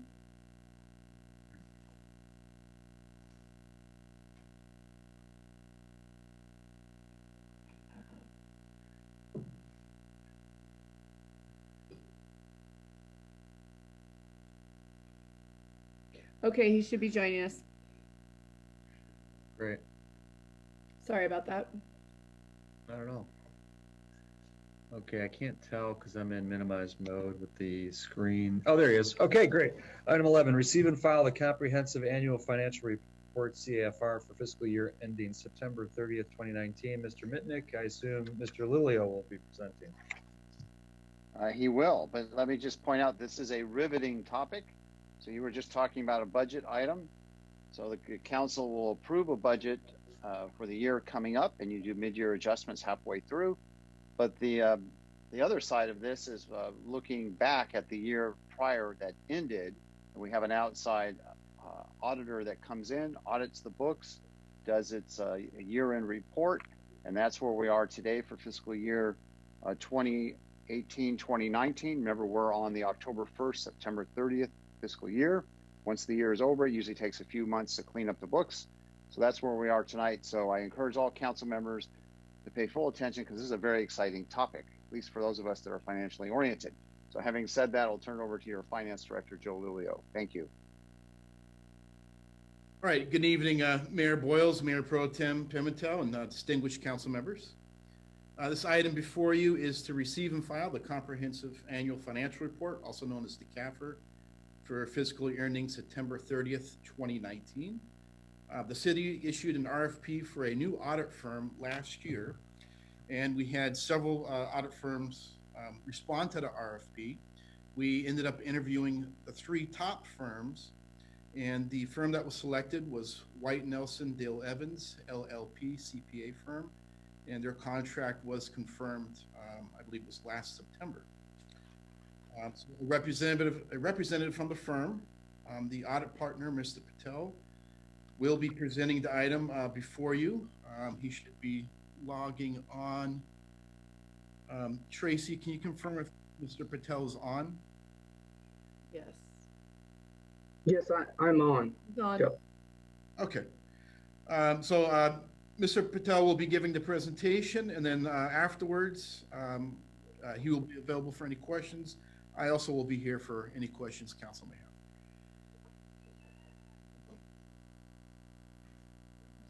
Right. All right, good evening. This is Nitin Patel with White Nelson D11s. And this is my first Zoom meeting, so if I stray off the camera, excuse me. What I wanted to do today is cover our scope of services, give you a brief overview of our independent auditor's opinion and reports we've issued, and finally communicate certain information that we're required to under the standards. Next slide, Joe. So the scope of our services included giving an opinion on the annual financial statements for the year ended September 30th, 2019, for an audit conducted in accordance with generally accepted audit standards and government audit standards. The second component, the city spent approximately a little over $800,000 this year, so we've also performed a single audit of federal grants, which is required as a recipient of federal grants. And the final product we had was we performed agreed upon procedures on the city's annual grant appropriation limit. Next slide, Joe. So in our independent auditor's report, we described that we've completed the audit of the financial statements for the year ended September 30th, 2019. In that opinion, we discussed that management is responsible for the preparation and fair presentation of the financial statements. The auditor is responsible to express opinions on the financial statements. The standards require that the audit is planned and performed to obtain reasonable assurance that the financial statements are free of material misstatement. We have obtained the audit evidence we've obtained is sufficient and appropriate to provide a basis for our audit opinions. And we have issued unmodified opinions for September 30th, 2019. In other words, the financial statements as of September 30th are fairly presented in accordance with generally accepted accounting principles. Next slide, Joe. We also issued a management letter, and that's the report on internal control over financial reporting. We reported 3 material weaknesses in our audit and also 6 significant deficiencies. So the material weaknesses that we reported were related to material audit adjustments that we made from our audit. There was one that we had to adjust the water fund revenue. We also had to make a comment and make adjustments for the accounting for the donations in the special revenue fund. And finally, how the city was accounting for the Section 115 trust. The city's been making additional payments for OPEB, and the accounting for it was not done in accordance with GAAP. And so the standards require that when auditors make these material adjustments, then we have to report those as material weaknesses in your internal control. In addition to that, we had some significant deficiencies that we reported. The first one is the accounting manual. This was reported in your prior audit, and basically is to get a comprehensive accounting manual which describes the procedures that the accounts have, and it established more of a formal process. The second comment was related to bank reconciliations. We noted that there were reconciling items, and we did have to make an adjustment at the end of the year.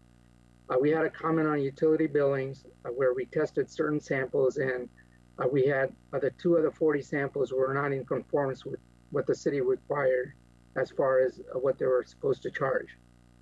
We had a comment on retentions payable, and there were some old balances that go quite a few years ago that have not been reconciled.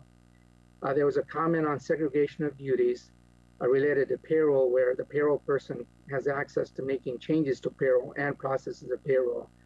And the final comment we had was related to journal entries, where we're recommending that somebody other than the person who prepares the journal entry actually post that. That's a good internal control process. Next slide, Joe. So the final report is a communication with those in charge of governance. So the plan, scope, and timing of the audit for that was communicated in our engagement letter and also our planning letter dated January 6, 2020. Again, we described that management is responsible for selection and use of the accounting policies, which are described in note 1 of the financial statements. There are significant estimates that are reported in your financial statements. That letter describes them, and I briefly highlighted some of them here, which includes the fair value of investments, estimated useful life for capital assets, the required contributions, pension expense, pension liability, and deferred inflows and outflows for the CalPERS and PARS defined benefit plan. the OPEB expense, net OPEB liability, and deferred outflows and inflows for the CalPERS. Is actually, that's a typo, but it should be for the OPEB plan. And finally, for claims payable liability. Next slide, Joe. There are sensitive disclosures affecting the financial statements which are noted in the letter. We did not have any difficulties performing the audit. The corrected misstatements are discussed in the letter, and I've mentioned those to you. We did not have any disagreements with management. We did request representations, which were signed by the city manager and Joe in a letter dated May 13th, 2020. And that basically represents to us that they've been truthful and they provided us with all the requested information. We're not aware that the city has consulted with any other accounts related to the accounting or auditing matters. Next slide, Joe. And then the other report we issued was a single audit of federal grants. Again, we have an auditor's report on compliance for each major federal program, and we did issue an unmodified opinion. However, we did have two single audit findings. One was the uniform guidance has certain procedures, and the city's purchasing policy is more lenient than what that requires. So we're recommending that be updated. And then we had a comment on the accounting for the equitable sharing funds. So the equitable sharing funds was a major program tested for the city. Next slide, Joe. I believe that concludes my presentations. I'd be happy to answer any questions you have. I have a question. How have you avoided Zoom since mid-March? I don't understand. Well, typically we do a June 30th year-end audits. That's how. Oh, okay. Okay. Yeah, and we've been pretty closed. I mean, we wish we could get back to work, actually. Lucky you. Well, I don't know if it's for you, sir, or Joe, but just I'm looking for, I can't recall exactly. I know the situation we were in 4 years ago with the audit when you first came in. I remember that. I don't remember last year as vividly, so maybe your take, Joe, or maybe it's more appropriate to refer to the auditor in terms of comparing progress year over year. Yeah, absolutely. So anytime we do have a new firm, I think that's fresh eyes, which is great. So the city is supposed to be doing an RFP at a minimum every 5 years. We did have our prior auditors for quite some time. So again, anytime you have a new audit firm come in, it's fresh eyes taking a look at things. And I believe, and Mr. Patel, you can correct me if I'm not saying this correctly. I believe the only one that was repetitive was the accounting manual that council did provide dollars for us to fund this year. And we will be issuing not an RFP, but we'll be issuing informal bids to have that produced by the end of this year. The other items, they have to do with, there was some considerable turnover within finance and some different business processes. So my department has, and each of you council members have the letter responding, management's response to each of the audit findings. So my department has put in business processes and protocols to ensure that the audit findings will all be resolved. Either they already have been resolved or they will be by the end of this current fiscal year. Thanks, Joe. Council, Joe, if I could throw you a bit of a softball, if you can address a bit of the terms in the letter that we've seen about the internal controls component. That's something that we as a city, in the spirit of transparency, have sort of embraced what our control pieces are. And I think that even in the turnover of our treasurer, that was something that was specifically noted as a shortcoming 20 years ago in the Treasury Department, let alone in finance. We strive to sort of have those internal controls and segmentations that were pointed out in the audit. So I think it would benefit sort of the people watching at home to just speak a bit to how we've approached that and how we've avoided any of the conflicts or issues that come from improper controls. Yeah, absolutely. And one of those greatest ways is doing an RFP and having a new audit firm come on board. Again, those fresh set of eyes, being cooperative with the audit. As Mr. Patel mentioned, he had no issues with cooperation from staff, not just the finance staff, but it's multiple departments that are helping out with this: HR, city manager's office. It's across the board. And then embracing those findings that the auditors do bring up, and presenting a business plan to implement how we can prevent that from happening again by strengthening those areas of internal controls and putting in new processes, protocols. So definitely I embrace the findings that Mr. Patel's firm has found, and it's a way of strengthening and ensuring that those areas are fully in compliance, and that the city continues to move forward in spirit of transparency and compliance. We did, going back 4 years ago, when the first year I came on board, I mentioned this to council each audit year. We did start off with a considerable amount of audit findings. I believe it was 19 that first year. We whittled that down pretty good last year. I think we were at around 5 or 6. This year, there's a little bit more. Again, I think having those fresh set of eyes from new audit firm is definitely helpful. And again, my goal, obviously, as a finance director, is to have 0 findings. That is very rare, but again, that is my goal. I don't know, Mr. Patel, if you have anything to add as far as internal controls and spirit of transparency?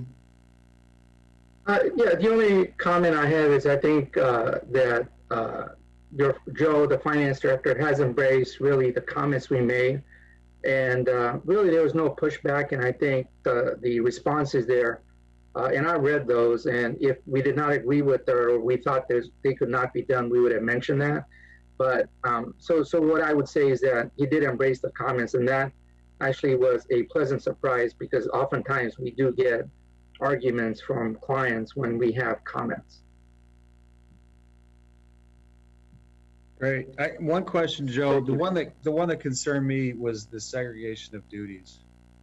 And I know we're somewhat limited in our HR capacity, but what's the plan there? That one seems more potentially problematic in terms of internal theft, et cetera.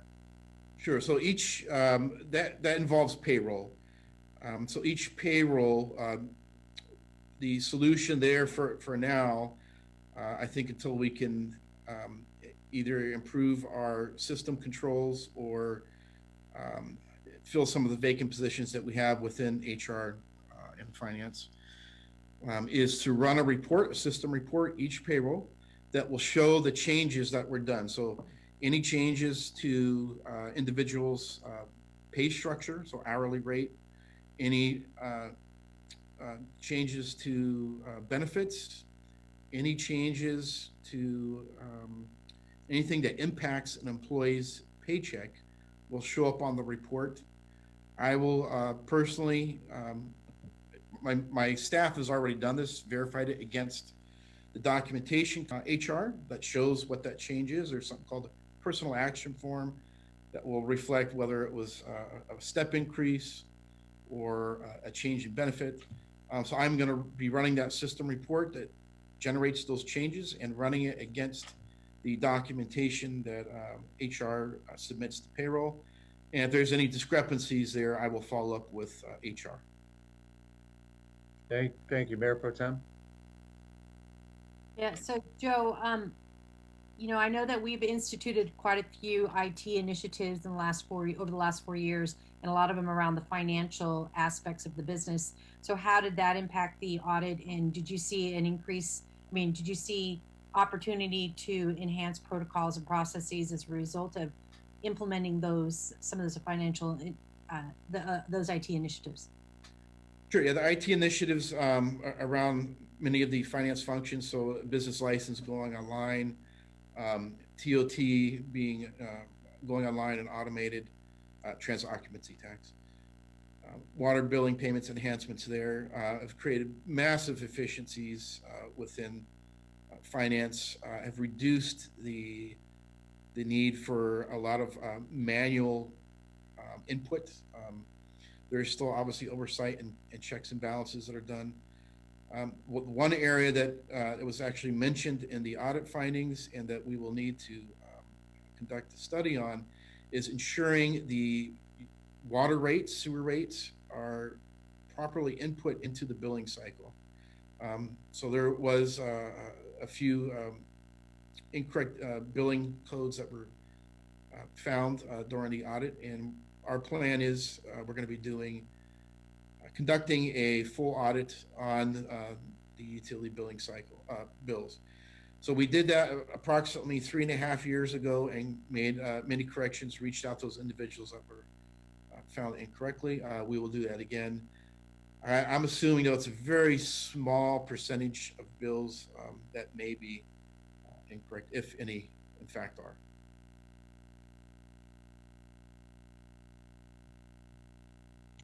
Okay, anything further? No? Okay. Thank you, Mr. Patel. Thank you, Mr. Lilio. All right, thank you. All right, so that was a receive and file. Do we have consensus to receive and file? Yes, yes, yes. Anyone opposed? No. Okay, great. Madam Clerk, we're good there. Okay, moving on to City Clerk reports. None this evening, thank you. City Treasurer, is anyone on? No? Okay. Councilmember Drew.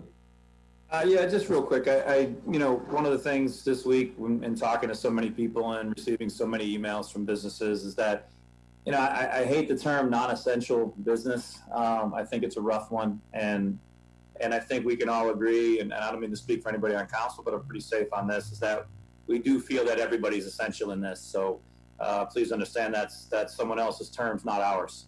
And it's really, it kind of hits you in the gut when you talk to people that have been in town for a long time and have started business and were entrepreneurs and were part of the downtown before downtown wasn't cool. And to lose those businesses right now or have them teetering is difficult for all of us to look at. I mean, I look at one in particular, I look at Tyler Surfboards. I mean, I think Tyler's first business license was when he was 16 years old in this town. Had a retail shop there since 2002. It's sad to see that stuff go away, and I'm really hoping that the steps that we're trying to take right now as a council will go towards at least rectifying some of these things and making sure we don't see too many repeats of that. Thank you. Thank you, sir. Councilmember Nickel. Thank you, Mr. Boyles. I just think that it's really important that we let our community know that we understand that we were elected to represent all sides of this pandemic. We have residents in town that see one side of this argument. We see residents in town that see the other side of this argument. I just want all of you to know that I'm hearing all sides. I'm trying to find a place in the middle that no one feels left out, no one feels alienated, and no one feels that we are being reckless in any way, shape, or form. I want you to know that we are given daily reports from our incident management team, and we are taking that all into account when we're making the decisions that we're making as a council. And as you can see tonight, the open dialogue and the desire for us to try to use our platform to help, it's here. It's in our DNA as your council people. And so I would just ask that as time goes on, please continue to choose kindness and be slow to judge. We are all neighbors first. We all have one thing in common, and that is that we love El Segundo. Let's not forget that, and let's try to come out of this pandemic as a closer knit community versus a divided community. Thank you, Mr. Boyles. Thank you, sir. Well said. Mayor Pro Tem. Oh, sorry. Councilmember Perstuck. Thank you, Mayor Boyes. To Scott's point, we're all in the storm, but we're not in the same boat. So please, it's a thing always to remember, we're not all in the same boat, but we all are weathering the storm together.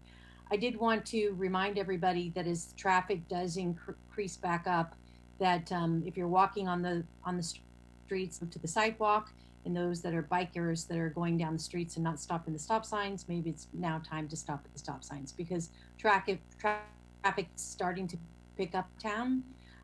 So please just be cognizant of that and be aware. And I also want to remind everybody, El Segundo is our home together. And if you see anything out there as you're walking around town, to notify us if it's good or if it's bad. So if you see a city sprinkler that's broken and spewing out water, let us know. Or if you see, the rose garden at the library park being beautified, then compliment us on that. But it's important that we all are in this together and that you're our eyes to ensure that our town is beautiful. And I just also want to make sure we once again thank the people who have volunteered throughout this pandemic to help our community stay intact. We had the Rotary helped with the Meals on Wheels, and then we had the Women's Club making masks, and all those people that have volunteered to donate food to the case, and all those case volunteers who ensured that our community have all had enough food to survive this whole pandemic. So, and then my last thing is I want to give a shout out and congrats to all the college graduates out there. I know this wasn't how you wanted to graduate from college, but congratulations. And I guess personal shout out to my daughter, Michaela, from graduating from Purdue University. So thank you. Awesome. Congrats to all the Perstucks. Great milestone. Mayor Pro Tem Pimentel. I would say just a few things that as we move ahead toward these phases of reopening, somewhat dovetailing off what my fellow council members have said, that the level of personal responsibility, whether it's hand washing or hand sanitizer or masks, those sorts of things will be the key of us being able to sort of communally open up, is that people being responsible in how we take these incremental steps, whether it's a restaurant or retail or those things. I know we've all become sort of armchair experts in ventilation and duration and contact times and those things and infection rates. I've embraced levels of math functionality that I had not in quite some time. I would also say we missed out on an opportunity to commemorate Peace Officer Memorial Day and the officers who have lost their lives in the line of duty, of which we have 4. And I think that's important that we reflect on that briefly, as well as going forward, we will lose the ability to have our traditional community reflection on Memorial Day as it comes around, which is certainly an important day for all of us in this country. And that's all. Over to you, Mayor. Thank you, sir. Okay, we got a couple things. One is item 12, approve and implement council members to various intergovernmental agencies, local agencies, and subcommittees. I believe I need to read the list, so bear with me for a minute here. On the City Selection Committee, we have Drew Boyles by proxy. On the Hyperion Citizens Forum, we have Scott Nickel as delegate, Carol Perstuck as alternate. On the Independent Cities Association, we have delegate Carol Perstuck and alternate Chris Pimentel. On the Independent Cities Risk Management Authority, we have Scott Nickel as delegate and Carol Perstuck as alternate. League of California Cities, Chris Pimentel is the delegate, Carol Perstuck is the alternate. LA County Sanitation District 5 is delegate Drew Boyles, alternate Chris Pimentel. Reach Out Against Drugs is delegate Lance Giroux with alternate Chris Pimentel. Senior Citizen Housing Corporation Board, aka Park Vista, is delegate Scott Nickel, and Drew Boyles is the alternate. South Bay Cities Council of Governments, the delegate is Drew Boyles. The alternates are Chris Pimentel, Scott Nickel, Carol Perstuck, and Lance Giroux. South Bay Youth Project is delegate Scott Nickel and alternate Lance Giroux. Southern California Association of Government is delegate Chris Pimentel, Carol Perstuck is alternate. Contract Cities Association is delegate Chris Pimentel, alternate Lance Giroux. And then on standing committees, City School Affairs Subcommittee delegate is Drew Boyles, Scott Nickel is the alternate, or they're both delegates, I'm sorry. Disaster Council, Drew Boyles and Chris Pimentel are the delegates, and those meetings are to be held with special council meetings. Golf Course Subcommittee is Carol Perstuck and Drew Boyles. Technology Subcommittee is Carol Perstuck and Scott Nickel. Investment Advisory Committee is delegate Lance Giroux and alternate Carol Perstuck. Arts and Culture Advisory Committee is delegate Lance Giroux, alternate Scott Nickel. Environmental Committee is delegate Scott Nickel and alternate Drew Boyles. And then other appointments with different or no terms, the LA County West Vector Control District is delegate Drew Boyles, alternate Lance Giroux. The LAX Area Advisory Committee is made up of Dick Croxall, Lance Giroux, and Carl Jacobson. LAX Roundtable is comprised of Carol Perstick and Carl Jacobson, and the Aquatic Center Subcommittee is comprised of Lance Giroux and Chris Pimentel. We have formed an ad hoc workers' comp committee with an objective of improving safety and reducing workers' comp expenses and liabilities in the future, and that will be Chris Pimentel and Carol Perstick. And then there are a couple other committees that, for example, I serve on, including the SCAG Regional Committee and Transportation Committee and the South Bay Council of Governments second chair. And I think that's it on that. So we need a motion for approval. Good news is I think council members contributed what they wanted to be on, what they wanted to be involved with, and I think in almost all cases we got people what they wanted for. So that's good. Similar to last time, so that's good stuff. So we need a motion to approve and then a second, and then we'll do a roll call vote. Nickel, so moved. First, Thank you. second. Thank you, Madam Clerk. Councilmember Giroux, Aye. Councilmember Nickel, Aye. Councilmember Perstuck, Aye. Mayor Pro Tem Pimentel, Aye. and Mayor Boyles. Aye. 5-0. Thank you, Madam Clerk. Okay, one more under my name, which is item 13, approve proposed business license tax money back guarantee refund program. There's a brief staff report here. Scott, do you want me to continue or would you prefer to read it? It's up to you. Mr. Minnick. Happy to read it.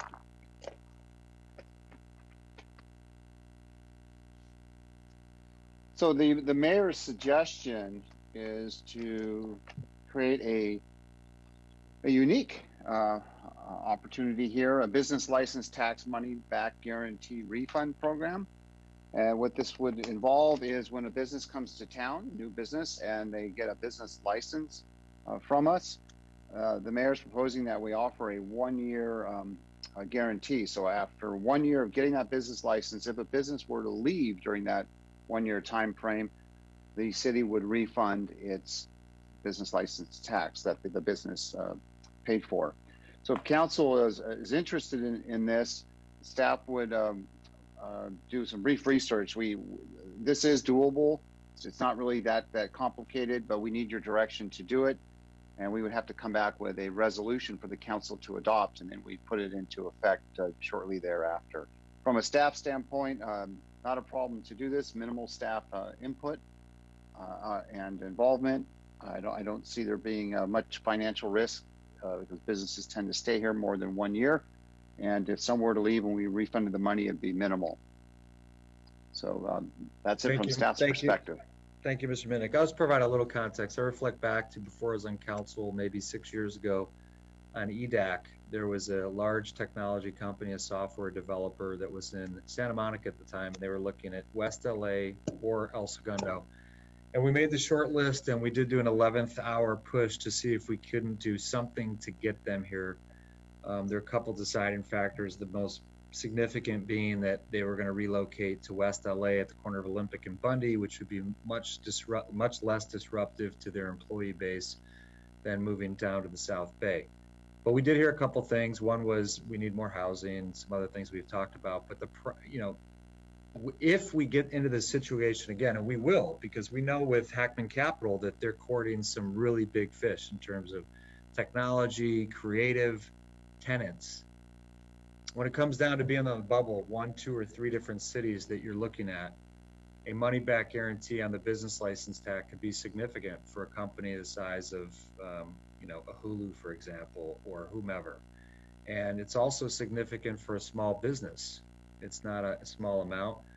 And I think Scott already touched on this, but the likelihood that someone actually take us up on it and say, okay, a year and a half, you guys are terrible, I want my money back, is probably very unlikely. I mean, they might move for different reasons and then we'd be compelled to give them their money back.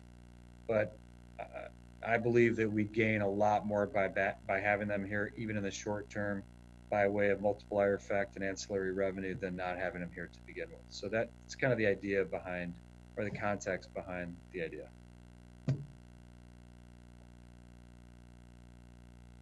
Can we have a sunset provision for it? So we would have to, this would be for till 2023 or something, and then revisit it then? It may, so we may be in a different economic time then. Absolutely. We could do that for sure, yeah. Thanks, Mayor Pro Tem. Councilmember Perstruck. Is there any possibility of some nefarious activity as a result of that, like someone opening up a business license, just for kind of a scam, and then they close it and then get the money back? Like, are we opening ourselves up for any type of nefarious business dealings? It's a good question. I didn't think of that. Scott, what do you think about that, or Mark Hensley? I'll let the city attorney weigh in. And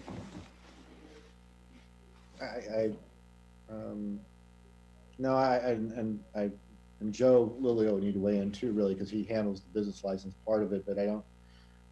They come into town and they pay the business license. They have to pay it out of their own pocket, if you will. And so if they leave, it will be returned to them. So I don't. They're not going to get more money than they gave us, and then we'll only get back what they paid to the city. So I'm not seeing a risk there for fraud. But Joe, you want to weigh in? Or it's more of someone needs to show that they have a business license. They open it up, and it's more of a fictitious business rather than a real business. That's the more nefarious activity I was thinking of. Well, they would need to pay the business license tax to the city. So if they never paid it, we wouldn't be refunding anything. No, I understand that. What I'm saying is, are we opening the door for someone who does create these fictitious businesses so that they can show that they have a business license, but aren't really running a business, and then at the end of the year claim that the business is closed? This is like those car insurance chop shops, right? They give you a piece of insurance and you stop paying, so you could always have proof of insurance in your car. I think that this is effectively giving people a piece of paper for nothing, if they were so inclined to that side of it. I think we'd have that risk now, because if you just want a business license, I think the minimum amount is $120, Joe. Yes. Yeah, So, and there's no verification. I mean, I've opened like 8 in this city. You pay your fee and you fill out a category and it's done. And now it's going to be free, but with this situation, it's free. So I just want to make sure that we're not opening the door, if there's any way we can put any kind of control around that, because then someone could just come and open up a bunch of businesses, and then at the end of the year say, oh, they're closed, I want my money back. Like, do we put some type of control around it? You can only do it once for one person, or what is just some parameters to stop, because people are always going to think outside the box to be nefarious. We'll, as part of putting this together, I'll communicate with Joe and the city manager and take that into account. And Maybe to Carol's point, you have to demonstrate a very low level of revenue. I mean, you can't require tax returns, I don't think, can you? But some kind of level of revenue. Some cities require revenue proof because they're on the gross receipts tax. We're certainly not. But there could probably be some other mechanism. We shouldn't overcomplicate this, though. I think the chances that people manipulate the system for that end cause. Mr. Mayor, members of the council, I think the numbers of these refund requests will be relatively minimal, but we'll put some internal control mechanisms in place that the finance director himself will look at, say, the first dozen that come through to make sure they're on the up and up. But I'd be stunned if we had more than 1 or 2 or 3 the first year. I think about like Nordstrom. Nordstrom is notorious for taking back tires. They never sold, but they don't care because it's all about customer service. But they continue to do it anyway because it's a cost associated with doing business that they've already factored in. And Lance has a point though. Yeah, actually, you said, is it money back guarantee after a year? Is it 18 months? I'm sorry if I missed that. Or have we set that parameter yet? I think the report said a year, but I'm open to whatever timeline makes sense. I mean, really, to me, though, the determining factor on whether this is viable or not, and really, in your opinion, because you run a lot of businesses, you've been part of EDAC for a long time, you know a lot of these guys. Is this something that's going to give us an advantage? Because we need all the advantages we can get, especially coming out of this right now. I can tell you right now, Lance, we have no incentive I've been asked so many times when I was EDAC, even council, mayor, what can you do for us financially? I'm like, nothing. Now, there is that relief on the sales tax for retail, but I'm like, when you think about the type of tenants that we really want to bring here, like the Class A office occupying tenants that we charge based on square footage and head count, we have no financial incentive right now to bring them here. So it's typically, trust us, we're a business-friendly city. We'll bend over backwards for a guarantee we'll be more nimble, responsive than, Santa Monica, LA, Playa, wherever. And we differentiate on how great it is to do business here, but we really have no financial hook whatsoever. I think it's important to add these hooks because especially as we know, businesses are changing. God, my business right now, it's changing. What you're realizing through this is that maybe you don't need the entire amount of staff that you had. So now you're looking at a lot of creative office space that we have that in the city that could be available. We are going to have to look at incentivizing people to come in, and this, I think this is a good step in the direction. I'm for it. Thank you. Thank you, Councilmember Giroux. Councilmember Nickel. I too am in support of this motion, this concept. I will say though that I would love staff to come back and report back on what are the numbers of people asking for their money back. Because I can tell you from personal experience, when you go to finalize a building permit and you turn in your paperwork and you're listing every single subcontractor that worked on your property and their business license, and then you get the call from the city that, hey, that business license is expired, we're not going to final your permit until they pay for that business license. And here's this guy who's like, I'm never going to work in El Segundo again. Fine, I'm going to pay it.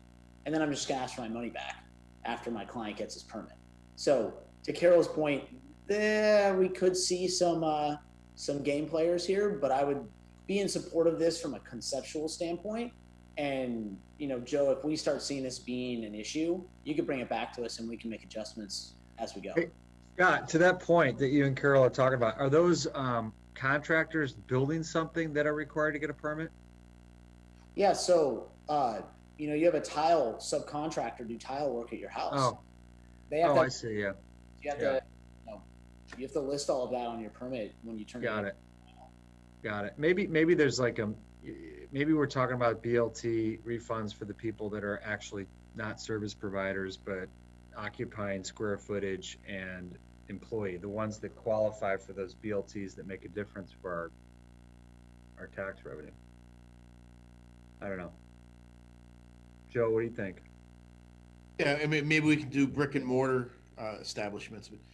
I would say let Mark, myself, and city manager's office maybe come up with something and bring it back to council. We'll have to have some discussions on how to really fine tune it and address some of the concerns that were brought up tonight by council. Okay, any further thoughts on that item? Okay, it sounds like we have consensus to move forward to have staff look at it and take into consideration the different concerns that Councilmember Perstuck brought up and Councilmember Nickel and Lance, et cetera, and everybody. Well, we got it down, including the report back on the numbers. Yep. Okay. Great. Let's see what's next here. All right. Bear with me 1 second. My apologies.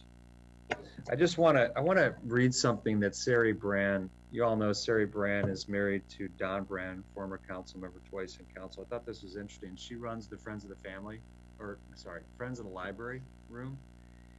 She did some research on the flu of 1918 as it relates to El Segundo, and she sent me this. And I also want to encourage people that when we're able to go back to the library, we heard Melissa tonight talk about some programs hopefully coming around June 1st. When we could actually go in there, that Friends of the Library, that room there is pretty incredible, the archives there. So encourage people to go check that out. That's all volunteer run, volunteer supported financially and everything else. On October 4th of 1918, the California State Board of Health requested that people required to report and isolate if they have symptoms. It was called the Spanish flu, and there were no cases in El Segundo as of October 4th, 1918. As of October 18th, 1918, all schools, churches, lodges, and other public gathering was prohibited by order of the health department. Several cases reported which were mild. And then they had guidelines to prevent the spread, avoid high density and overcrowded areas, cover coughs and sneezes, wash hands, don't touch face, fresh air is important, isolate if infected. October 25th, 1918.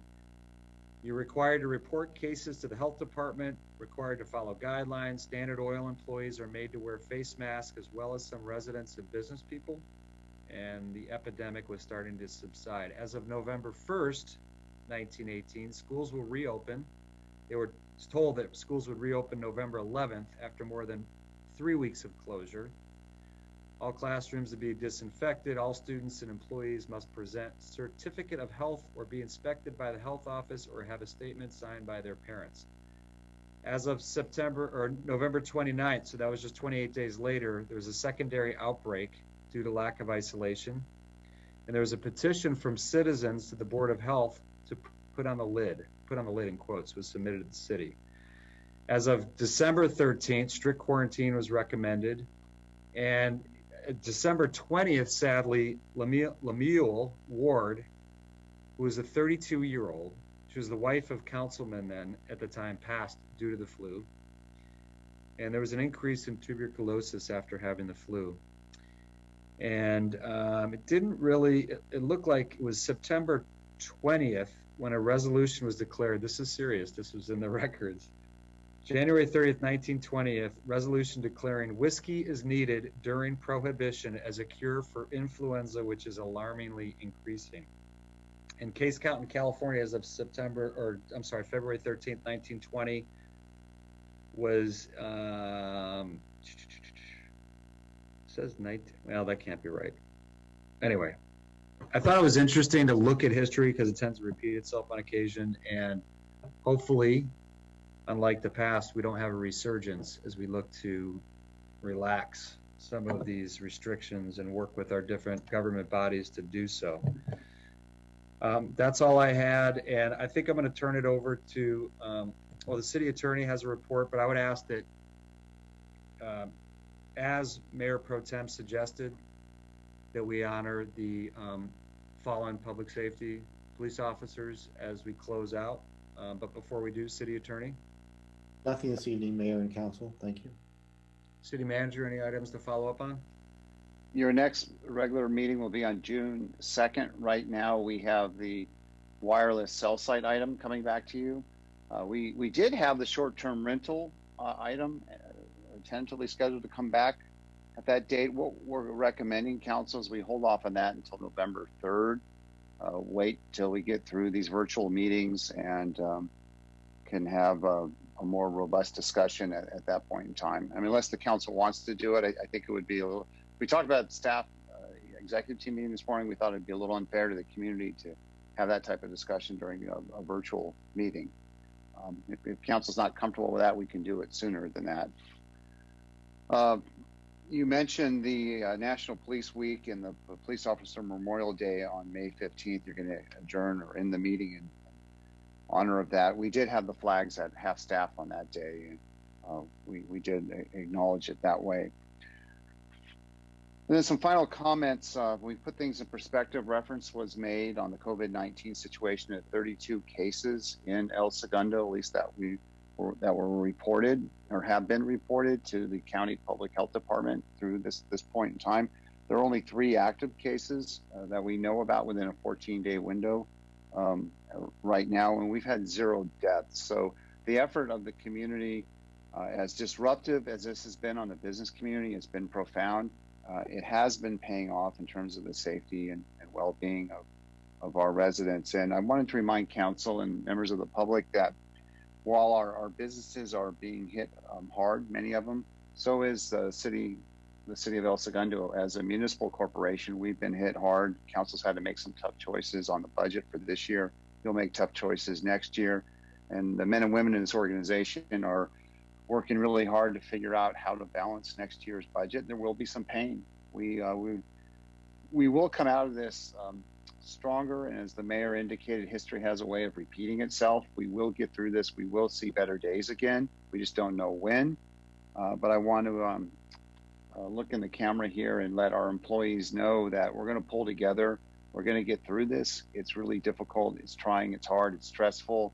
there's a lot of tension and anxiety right now, but we're going to rise to the occasion for City Council. We will present to you a solid budget for next year. Again, there'll be some tough choices, but I wanted to take advantage of the opportunity right now to point that out to everybody that's watching. And again, as I said earlier, the success of our private sector is tied to the success of this municipal corporation. So we need each other, and in a big way. So Mr. Mayor, members of the council, thank you for the opportunity for those comments. Thank you, sir. I just would be remiss if I didn't remind people also, it's been a little alarming. I've seen a lot of gloves, nitrile gloves and masks just completely discarded on the ground. Like Ralph's parking lot, public right-of-ways. Would just please implore people to take care of their PPE and dispose of it. We don't need trash littering our beautiful city. Also, I know this has got the police chiefs on top of it in your office, but we have seen an uptick in graffiti recently. And hopefully, I know Chief's got a plan to address that, so appreciate that. I'm going to turn it over to you, Chris, Mayor Pro Tem, to round us out with close in honor of what you suggested earlier, please.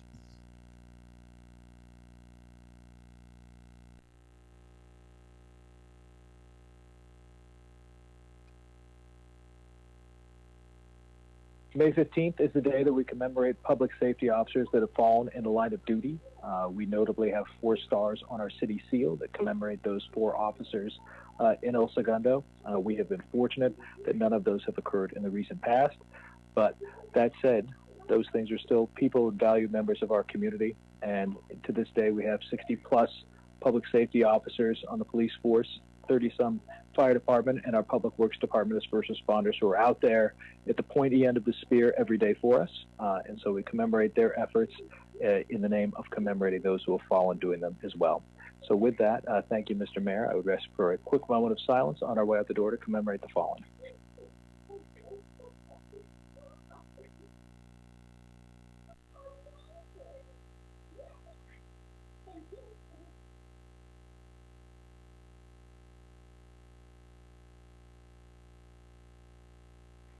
Thank you very much, Mr. Mayor. Thank you, everybody. We are adjourned at 8:58 p.m. Have a great evening. Bye now.